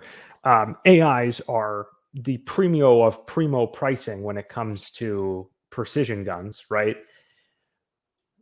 You can get a workable, functional, you could build a custom gun, and you can also go out and get rack guns in the new age of post PRS, like we've shot the Daniel on the course. What is it? I forget. The Delta 5 Pro. Delta 5 Pro. The Daniel is an option that's an absolute tack driver. And then there are some other ones out there that are, again, lest we veer too far into a different discussion here, there are some options that don't carry the price tag anywhere close to an AI.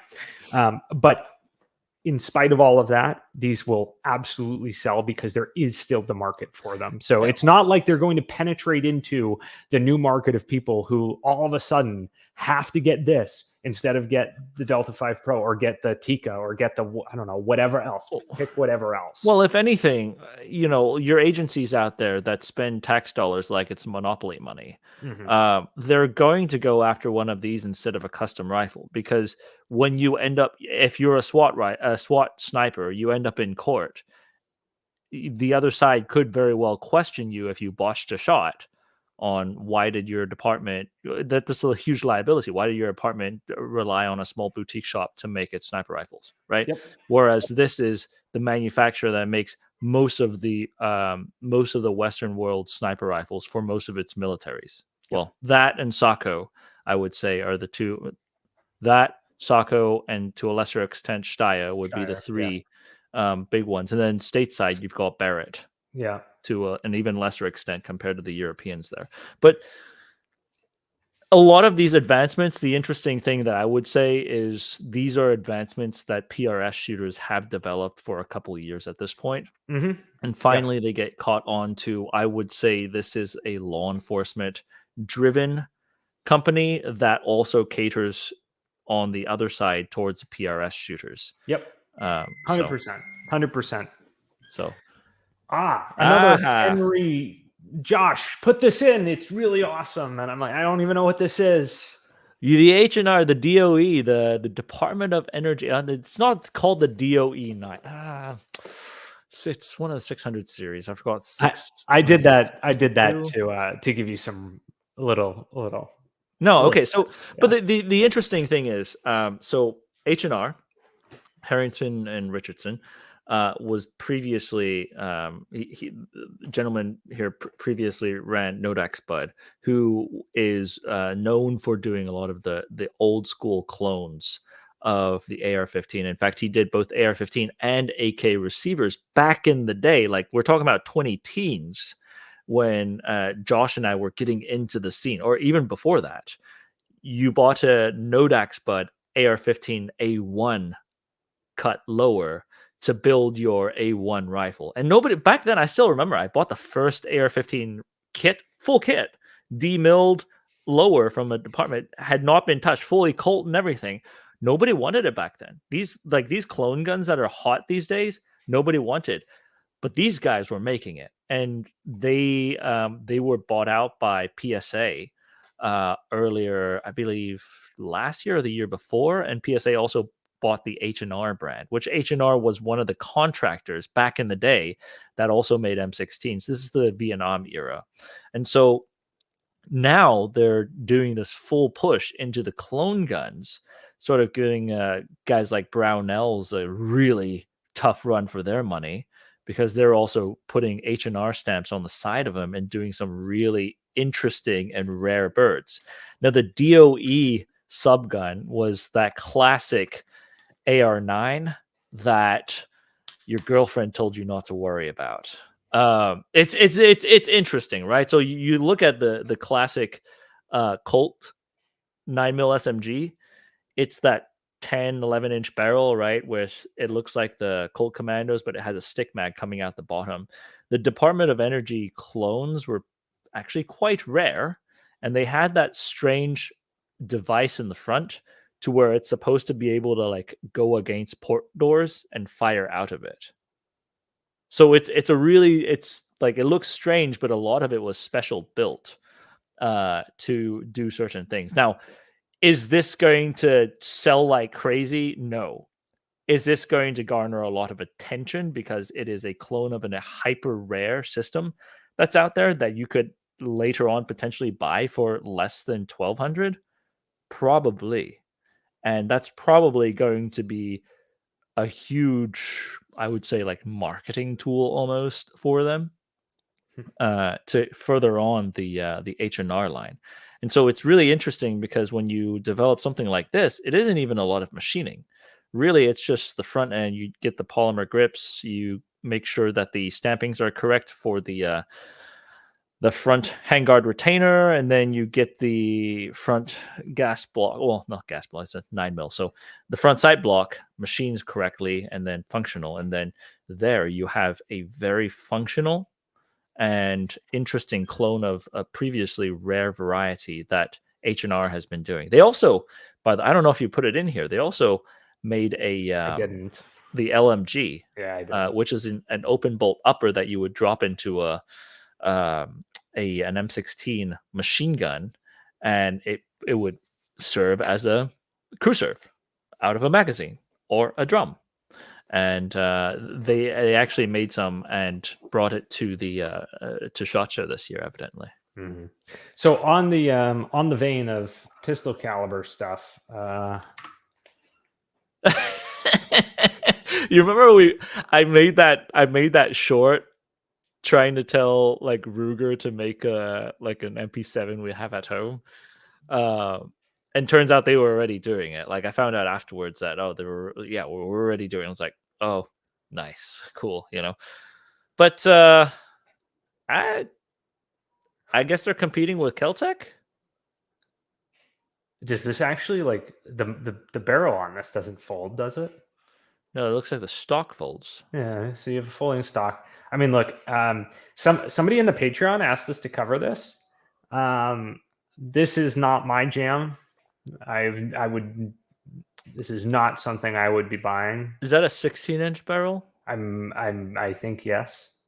And they have it in. It looks like they've got 5.7 here, but they were talking about this as a 45 ACP from what I remember in most of the content. So they're competing with guys like yes, Umpalicious. Yeah. This is So again, I don't actually know what this is for. I mean, I kind of do, I guess. You and I have had a conversation, and we will flesh it out completely. We did some range talk on it already, and we'll do more on it later. There is validity and value in 9mm or pistol caliber carbines, even the long ones, when it comes down to being training tools to some extent and degree, a little bit less for people who are serious and like know what they're doing. But they're great entry tools for somebody who is new to shooting. And new to shooting rifles that are generally less heavy and have less concussion and usually have like less overall recoil. I don't mean necessarily like how it feels in your shoulder, but just the overall experience of the gun going off seems just neutered on something like this.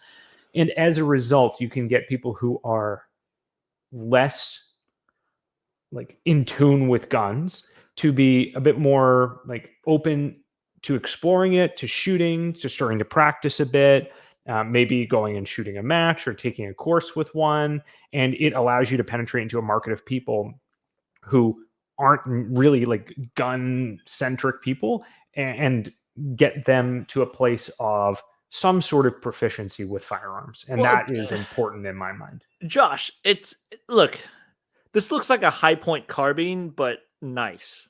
Yeah. That's what it looks like to me. And if anything, like I've learned from the high point carbines is they're actually fun to shoot. That and the Beretta, what do they call it? The PX4? You know, the one that takes M9 mags? And it also has a 16-inch barrel.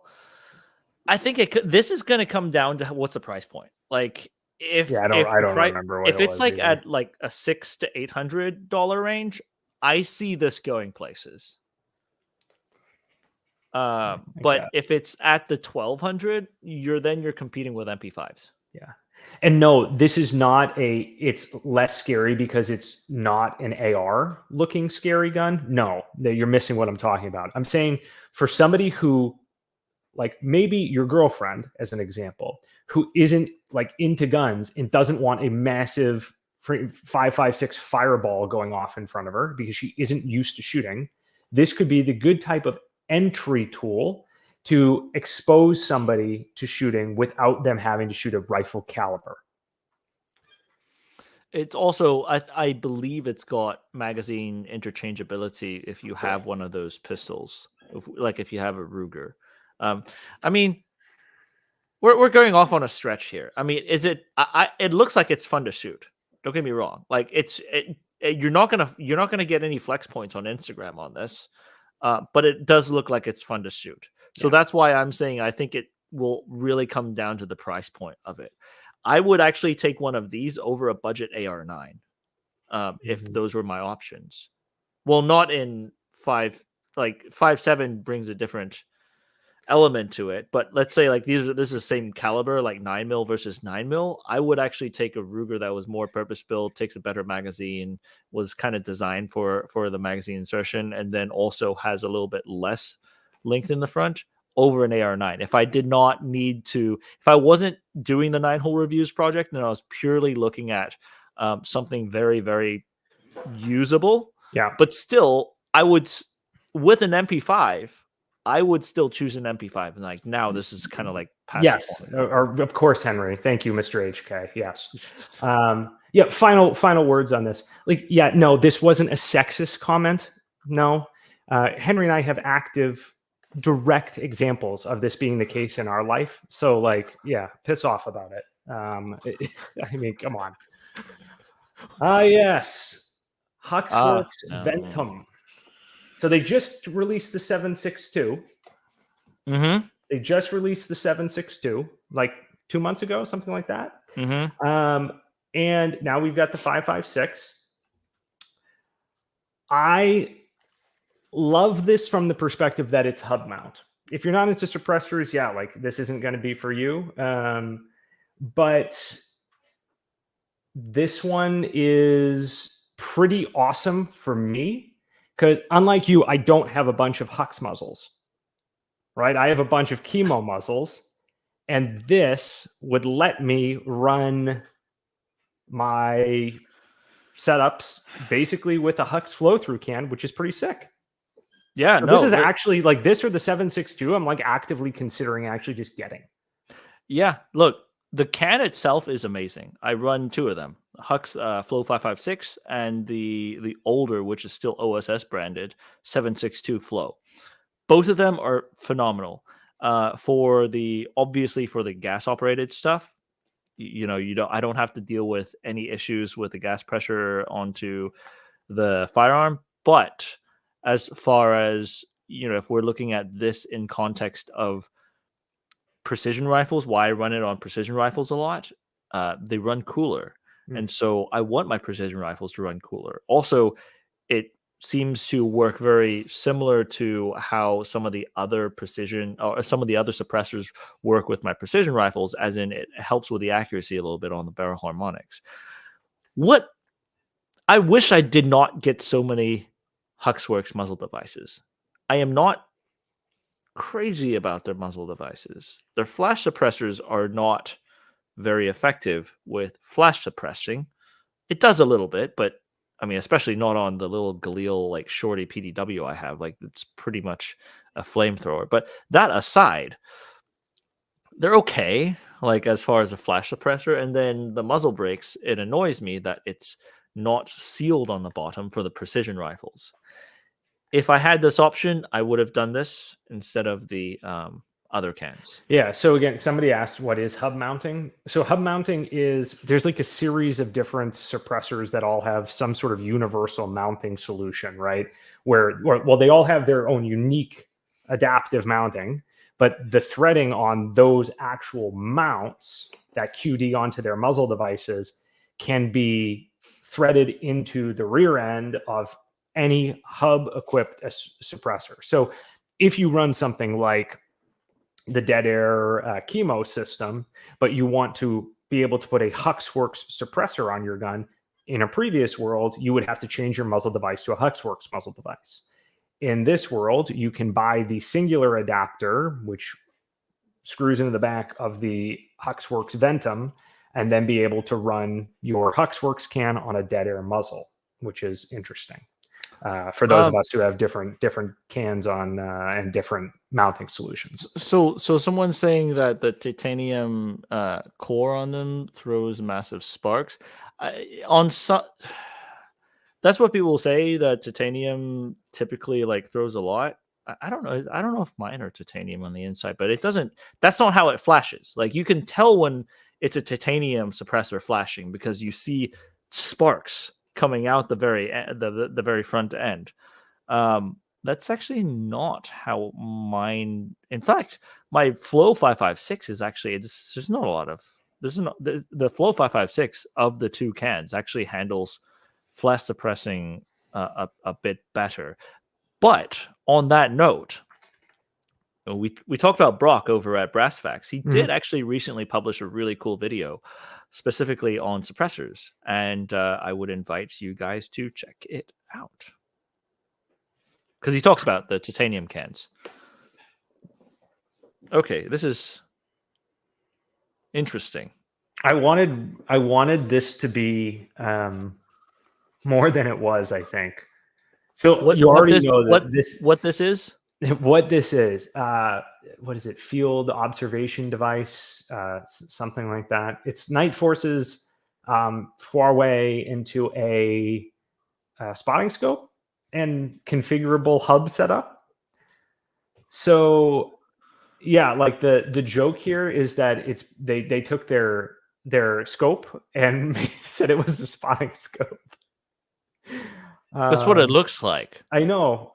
It doesn't have. The objective lens is nowhere close to like at least from what I recall. The magnification only goes into the 30s. I thought it doesn't do like the 40 to 60 power magnification that you get out of like the more traditional full spotting scopes, and it looks like the objective is quite a bit smaller. I don't know. I love, as a Nightforce fanatic, Henry. I am a Nightforce fanatic. You know this.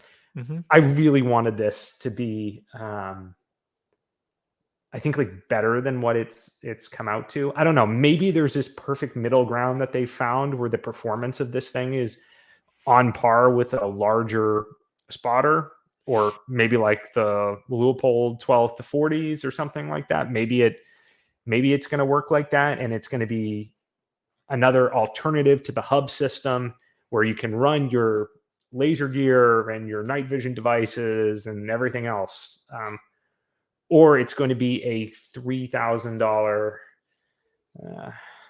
spotting scope. Look, I'm going back to my usual questioning on these things. Like, what's the alternative? What are they competing against? And does a competitive company already make something with a fan base, with a use case that exceeds it with a contract? And the answer is yes. Right. That's the yes. Leupold Mark IV, and it's totally, you can get that already totally kitted out. So. Yep. I mean, I don't know. I hope this thing is sick, but I don't know. Probably a not. Just based on what it is. I don't know. It's also like the length of a full length spotter. Like this looks like the length of our full Vortex razor, doesn't it? Or pretty close. Maybe it's not quite, but it's pretty close. That looks like something you cobbled together in your garage with out of broken scopes. I don't know. Well, performance, maybe it'll be amazing. Yeah, we'll see. The one everybody has been waiting for. Wait. Is there the FNC, the SS1 in the next slide, or? No, you only sent me this slide. Oh God, there's supposed to be an FNC. I did it on purpose, Henry. I knew what you wanted. You don't? You mean you don't? The PM1 isn't the one everyone's excited about? All right, so since the PM1 is here, we'll talk about that first, and we'll talk about the FNC afterwards. Josh, you're killing me. The PM1 is a copy of the Beretta PM12S, which is a super, super cool submachine gun. On the automatic versions, it feels, it's kind of like Sterling level of amazing of an open bolt submachine gun. The problem is those are like earlier there were a bunch of PM12 kits that came in the country, but those are actually those kits that are really difficult to build into a semi-auto system because of the geometry of where the bolt is. The Sterling is actually easier to build into a semi-auto system because of the side charger and the bolt being closer. And so interesting that they're doing a PM12 clone that is in closed bolt semi-auto, a very iconic submachine gun, one of the coolest Beretta products out there. Of course, the Berettas have their PMX currently on the market, but I'm not sure if the stocks are out yet for those. They're not supposed to be importing stocks for pistols that they import. Hint, hint. But of course, these are SBR fodder. Yes, it needs a forward pistol grip. Deliberately, you can see the mounting point. It does not have that because this is technically a pistol. You see, this is a pistol. But it is a blowback, traditionally as a blowback pistol, but it's one of those direct blowback submachine guns. It's one of those direct blowback submachine guns that is one of the most controllable. And again, I equate this to a on the control level of the Sterling and the full size Uzi. Really, really cool on the open bolt stuff. That said, what Josh did not put in here was the FNC. In fact, the top even says Indonesian FNC. This is not the FNC. This is not the SS1. The funny thing is, since the start of this project, we have been, prodded in almost every single video by people in Indonesia to review the PINDAD SS1. If I send you an FNC picture, can you put it on the screen right now? Or I don't know if that's possible. I have one, Henry. Okay. But for years, I did not think that they would import them.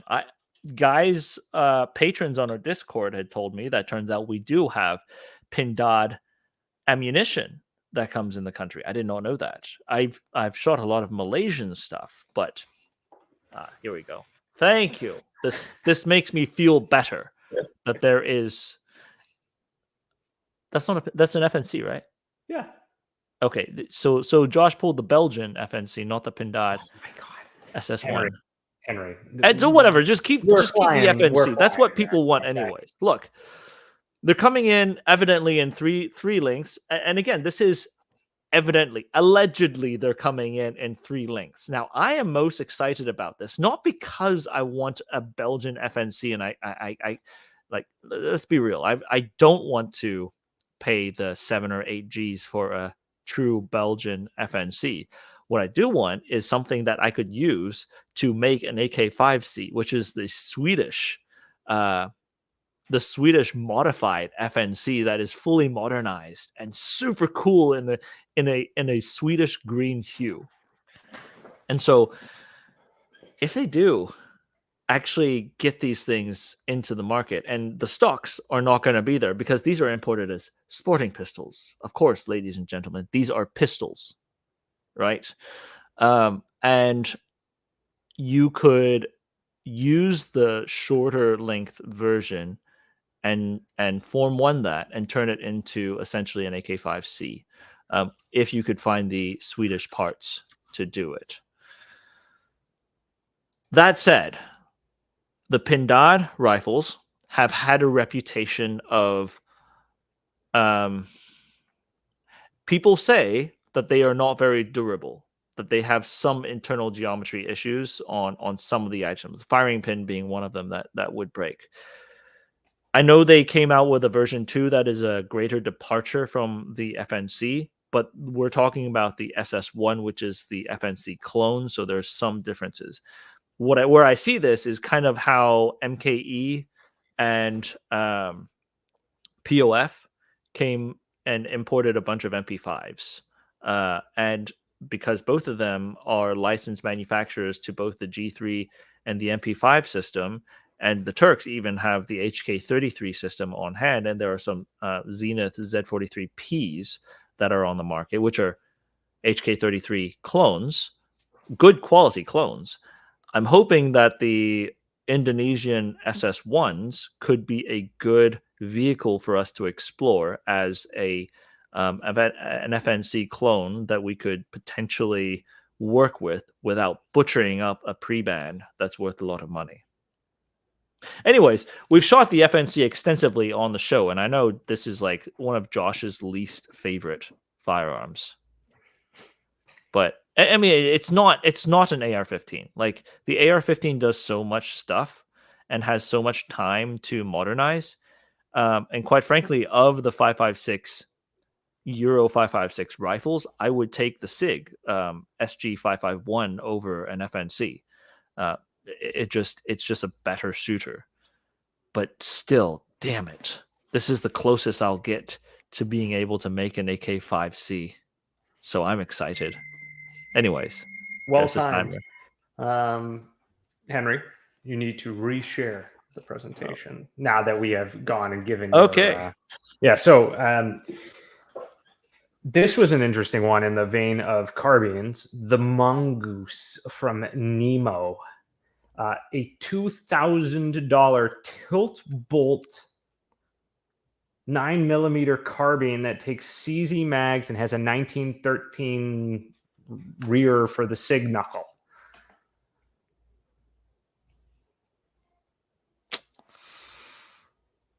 Interesting.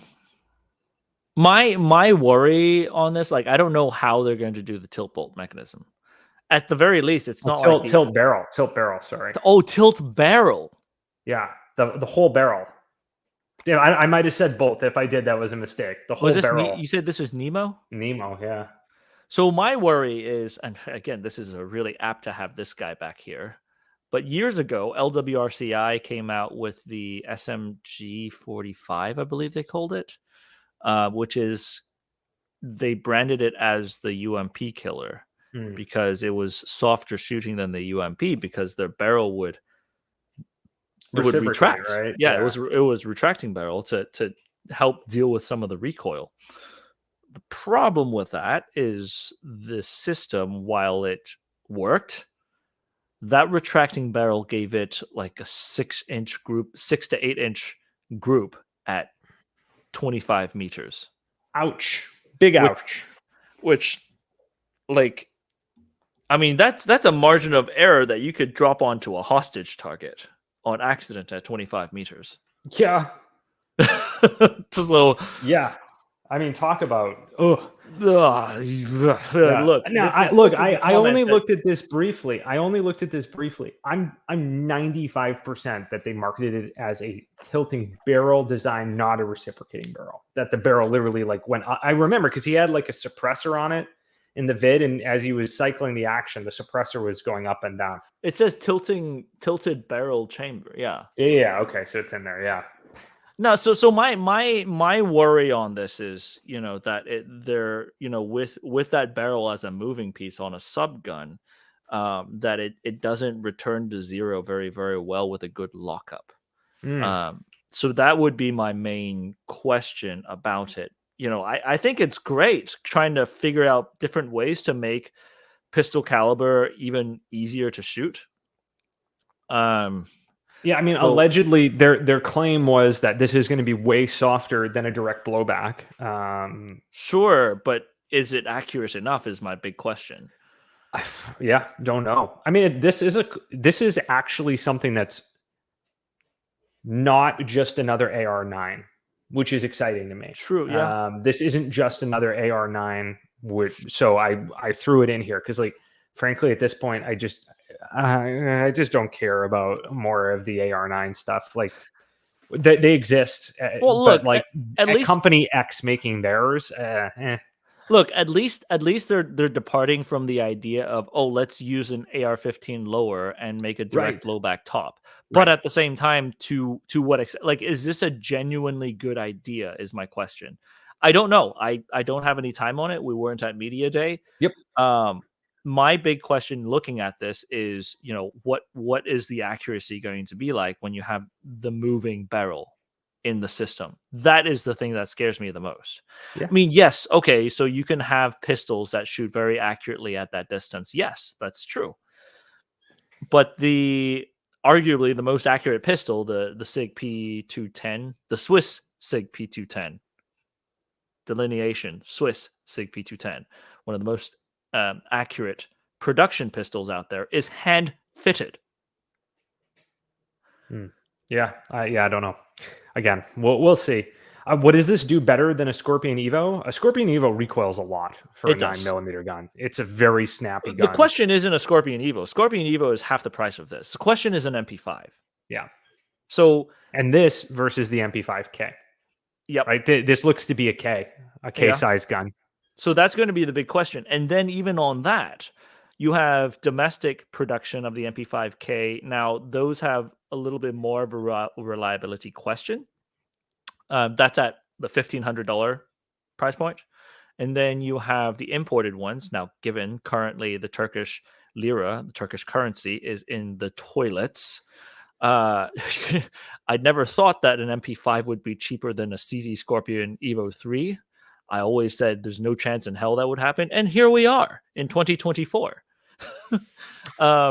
So I think that's going to be, that's like going against, that's like the roller delayed guns that we were talking about earlier, going against the AR-15. Yeah. It's all difficult. Right. On the world of pistol caliber power. It's power. More PCC stuff. This one I actually thought was pretty interesting because of the fact of like how it folds up. Obviously the Keltec Sub2000s have been around for forever, but the new design, you can roll the handguard and the optic can be on and you can close the whole thing up. Yeah, like that's fine. Cool. I still don't really like this. To me, what is this? Is this like a survival gun? Where does this fit? Like, what does it do? Othias over at CN Arsenal loves his, and he loves to troll people with it. There is there's a dark association of the Keltec Sub2000. I don't want to delve into the dark association of it to recent tragedies, but it does not ooze serious into shooting sports. Like it does not. It seems to compete with kind of entry level stuff, which is okay. But they still sell though. I don't know who. I just don't know I just don't know what you do with this. What do you do with this gun? What is the? We've talked about this in the past that the Keltec is actually, these like 16-inch barrels. These 16-inch barrels are actually not as good for 9mm home defense rounds or defense JHPs because it pushes too much velocity and they just frag and they don't go. They don't penetrate a target. Yeah. So you're actually better to use something like an MP5K if you're using pistol optimize defense loads. So when you use something like this, it's actually better to use either something that has trouble opening in the first place, like the IMI plus Ps that I have. I specifically use those in my full-length MP5s.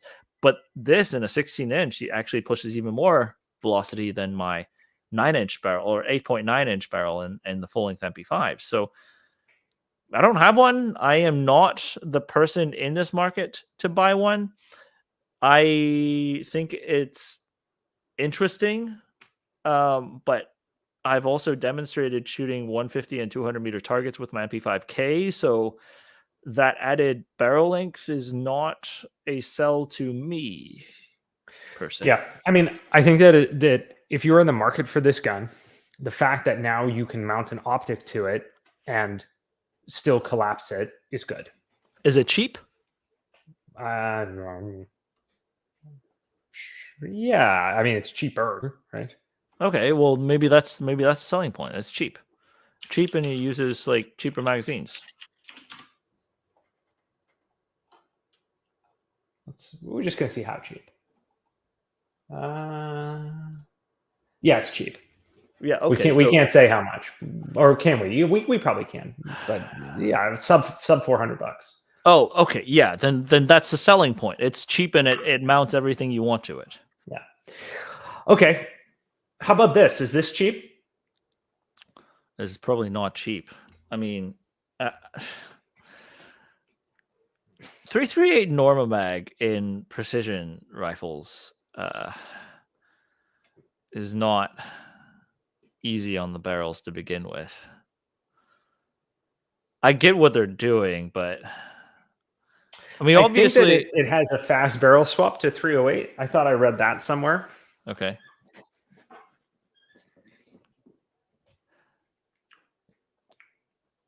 Look, when I was in, we were doing services for our 50 cals. I'm not saying the 50 cal is the best, but we currently have in the US military, we have a logistics system that caters to 50 cal. So what I thought was cool about this is they went through like the rationale behind some of it. It's lighter than a 240 Bravo. Okay. The projectile performance. There was something about I now I'm gonna forget like their marketing spiel, but it was like it beat the M2 out of a number of different categories. It can break down and be stowed in the backpack, which we did grab a picture of, so that you can actually like you don't have to like hump it with it completely assembled. Mm-hmm. I don't know. Like, does this get a military contract? Maybe with special operations, but you know, I get how that could be an advantage, but with crew serves, typically you're not trying to backpack haul them. I think you're right. The nod is definitely to special operations. The idea was like they were driving around in their quad, and then they could dismount it and easily move with it because it was effectively like moving with a 240B. Right. So, I mean, if you have to covertly assemble a crew serve onto your vehicle, and then shoot 338 Norma Mag, then you are that client. I mean, outside of that, that's got to be just like a secondary selling point, right? I mean, it's a Beltfed to begin with. Yeah. I mean, I mean, dude, what would the barrel life on these be? I mean, it would be you'd be burning through these, I would imagine. At 338 that's the other Mag. question. That's the other question, right? Like, if you have to stealthily carry one of these things, how are you going to stealthily carry? Not even the barrel. How are you going to stealthily carry that amount of ammunition for a belt to 338 Norma? Yeah. Like, what are you going to like put that into your Samsonite and carry it on the plane? I mean, that's just. I mean, look, I'm just curious. I would be curious about the use case more so. I mean, I would like to talk to someone in sales to see what their use case is and what problems they're trying to solve with this. Yeah. Is there a specific SOCOM contract that they're looking for this? I mean, I wouldn't put it past them to be looking for something like this. Yeah. But SOCOM's realistically probably the only entity, well, SOCOM and the CIA, probably the only entities I could just think of that need a covert Beltfed. So those two things usually don't go hand in hand. Is the reason I'm asking that question. Mm-hmm. And then if you don't need the covert nature of it, you actually benefit from more weight with a Beltfed when it comes to holding it onto target. Yeah. I mean, watching this thing shoot, there was some recoil. There was some recoil. Right. So I mean, like, I'm not trying to like completely poo-poo it. It's just these are questions that typically they don't associate with one another. A covert Beltfed sounds cool for movies, but in real life, why? Like, if you need to suppress a target and be covert, why couldn't you use a sniper? Yeah, just precision aim fire, right? Right. It's significantly lighter. You could still suppress a target. If you need to suppress multiple targets, why are you going in covert? Yeah. I mean, the mission planning set is kind of skewed. That's on a good point. It's a good point. The idea of like, yeah, well, like SOCOM can carry it into a place and do something with it. It's like, yeah, but like carry it into a place and then do base defense with it. Yeah, well, the real question isn't how you carry the weapon system, it's how you feed it with that much ammunition covertly. Yeah. So anyway, people asked us to look at this. Obviously, this isn't a consumer product that any of us are going to get our hands on, but the video alone was Henry, you know I like Gucci stuff. Sure. Okay. This video had the most expensive string of shit in it that I have ever seen in a marketing promo. There was like optics, lambs. There was a FLIR, like thermal on it in one clip. And then they're just burning belts of 338 Now, Norma Mag. hold on. Here's one thing that, I don't think this is what he's suggesting, but I've talked to you in the past that I want to get my hands on an HK21 Echo, the Beltfed G3, essentially. The reason isn't because I want to shoot it on automatic, but Delta back in the day used to mount precision rifle optics onto HK21 Echoes and essentially had like an unlimited ammunition DMR that they would run on missions. I could see that as a possibility, running 338 Norma Mag in a Beltfed. But that's still a stretch. That is still a stretch. Like, why? So, all right, Henry. That was it. That's our hot or not. So that is our hot or not. And there's your PINDAD. Yeah. There. Okay, finally, there's on the very last one. I mean, I'm excited. I'm excited to see the trajectory of this, and I'm excited to see if this video at a later date we could kind of go back and look at. Oh, dude, that would be sick to see how right or wrong we were about the different things. Like, all of a sudden the scope switch is just on everybody's gun. I'm skeptical of that, but that is a possibility. So in summary, then, biggest people who did it right.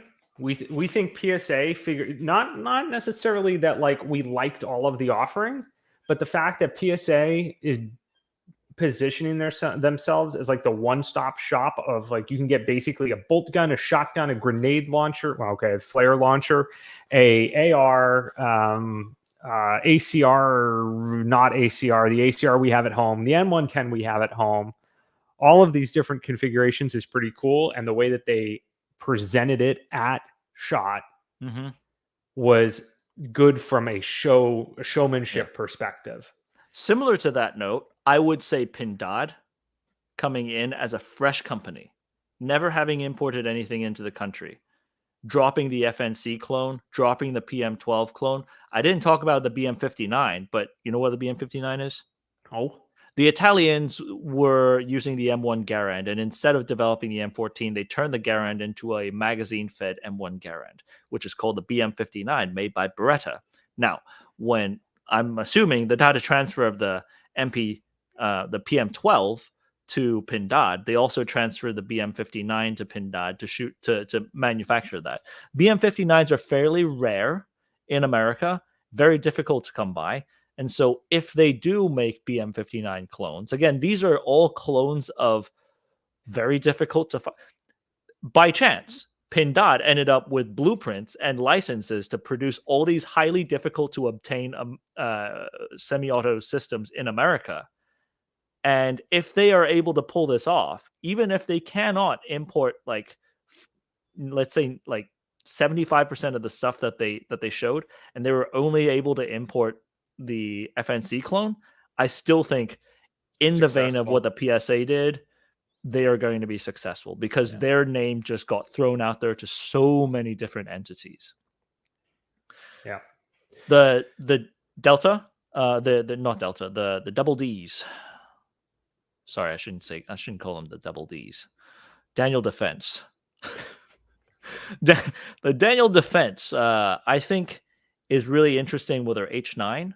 We didn't talk about their 9mm PCC though, but I skipped it because frankly, like that one to me isn't particularly exciting. And I think the media reflected that. The media gravitated towards the H9 rather than the like to me that was just, again, we talked about sort of like just now we also have a 9mm PCC. Like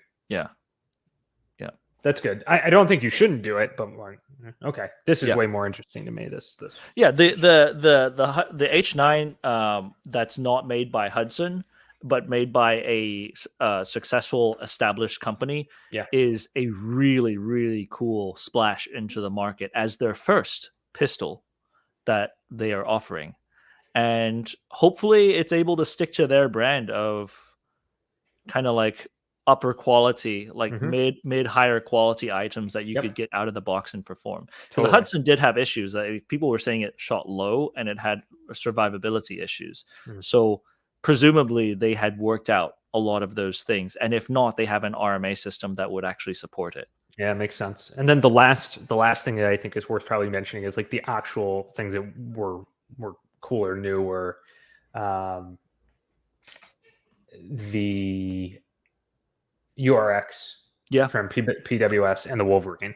Those two being like cool new additions to the lineup. Both of them not going to like conquer the world and all of a sudden supplant the AR or supplant the SCAR or whatever else, but like cool concepts. I really like the URX and what they did with it. I hope that it gets traction and that the kits and the builds and everything like decrease in overall like cost, I suppose. Yeah, so I mean, like the URX and the Wolverine, I think are going to face the same uphill battle, as those are not like the hottest items, but you could definitely see a certain degree of engineering and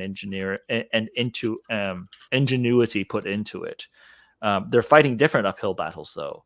The URX being unproven, and it still needs to fight to build a name out of itself with a very thick set of competition ahead of it. And so the big breakaway for both of those, I think, is not on the civilian sector, but rather on the law enforcement agency and government sector. Yep. To see if anyone can get that. I think the Wolverine, if they position that thing as a bullpup DMR, I think that thing could have more legs than just another 5.56. Yeah, for sure. Assaulters. Yeah. And then I'd say like there's a number of products that were like small accessory additions to handguns. Radiant expanded their ramjet afterburner compensator stuff and some other things to some of the other platforms. The Flux SIG 365 looked interesting. I'd be interested to like actually shoot it and see what it feels like. The quick deploy stock and being able to holster it, that's pretty cool for a PDW setup. Like all that stuff is cool. We'll have to see. I mean, another the proliferation of handgun stuff where all of these guns are basically getting comps, optics, little mini magwells. Like it's kind of crazy because I really haven't paid too much attention to that stuff over the last, call it 2 to 3 years.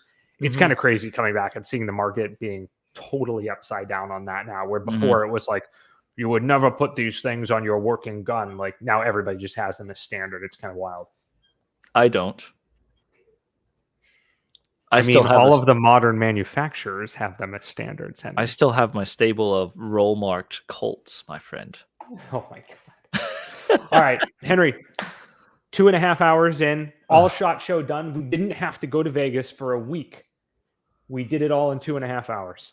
That said, maybe at a later date we will return. I mean, we used to go every year, but just the last few have been crazy. It's awesome to see people. I really enjoy getting to network with NCR friends there, but like actually walking and seeing the booths and stuff. We did a lot of content this year in-house instead. Yeah. So. Yep. Yeah, it was a good trade. I think it was a worthwhile trade. You guys will start to see it. How dare you, sir? How dare you? No, it's not a hipster. It's like the opposite. It's Henry's like not a FUD, but it's like a back in time hipster. What is that? What is that? What is the back in time hipster? Yeah. Anyway, I would say Henry. This week was like another. The first few weeks of January always suck for gun content because everyone's doing stuff for SHOT. Oh yeah, but we've stacked so much stuff to be releasing. You guys are gonna see like double video weeks like coming out, and so I'm looking forward to seeing some, a lot of the stuff that we filmed go out. 100%. It's 2.5 hours, my friend. Guys, thanks for hanging out with us. If you're still here, like the video. Yeah. Until next time, y'all. We'll see you. 716 is Steel 96, 4 Vic, 8 packs, red con 1, green to green. How copy, over? Check this is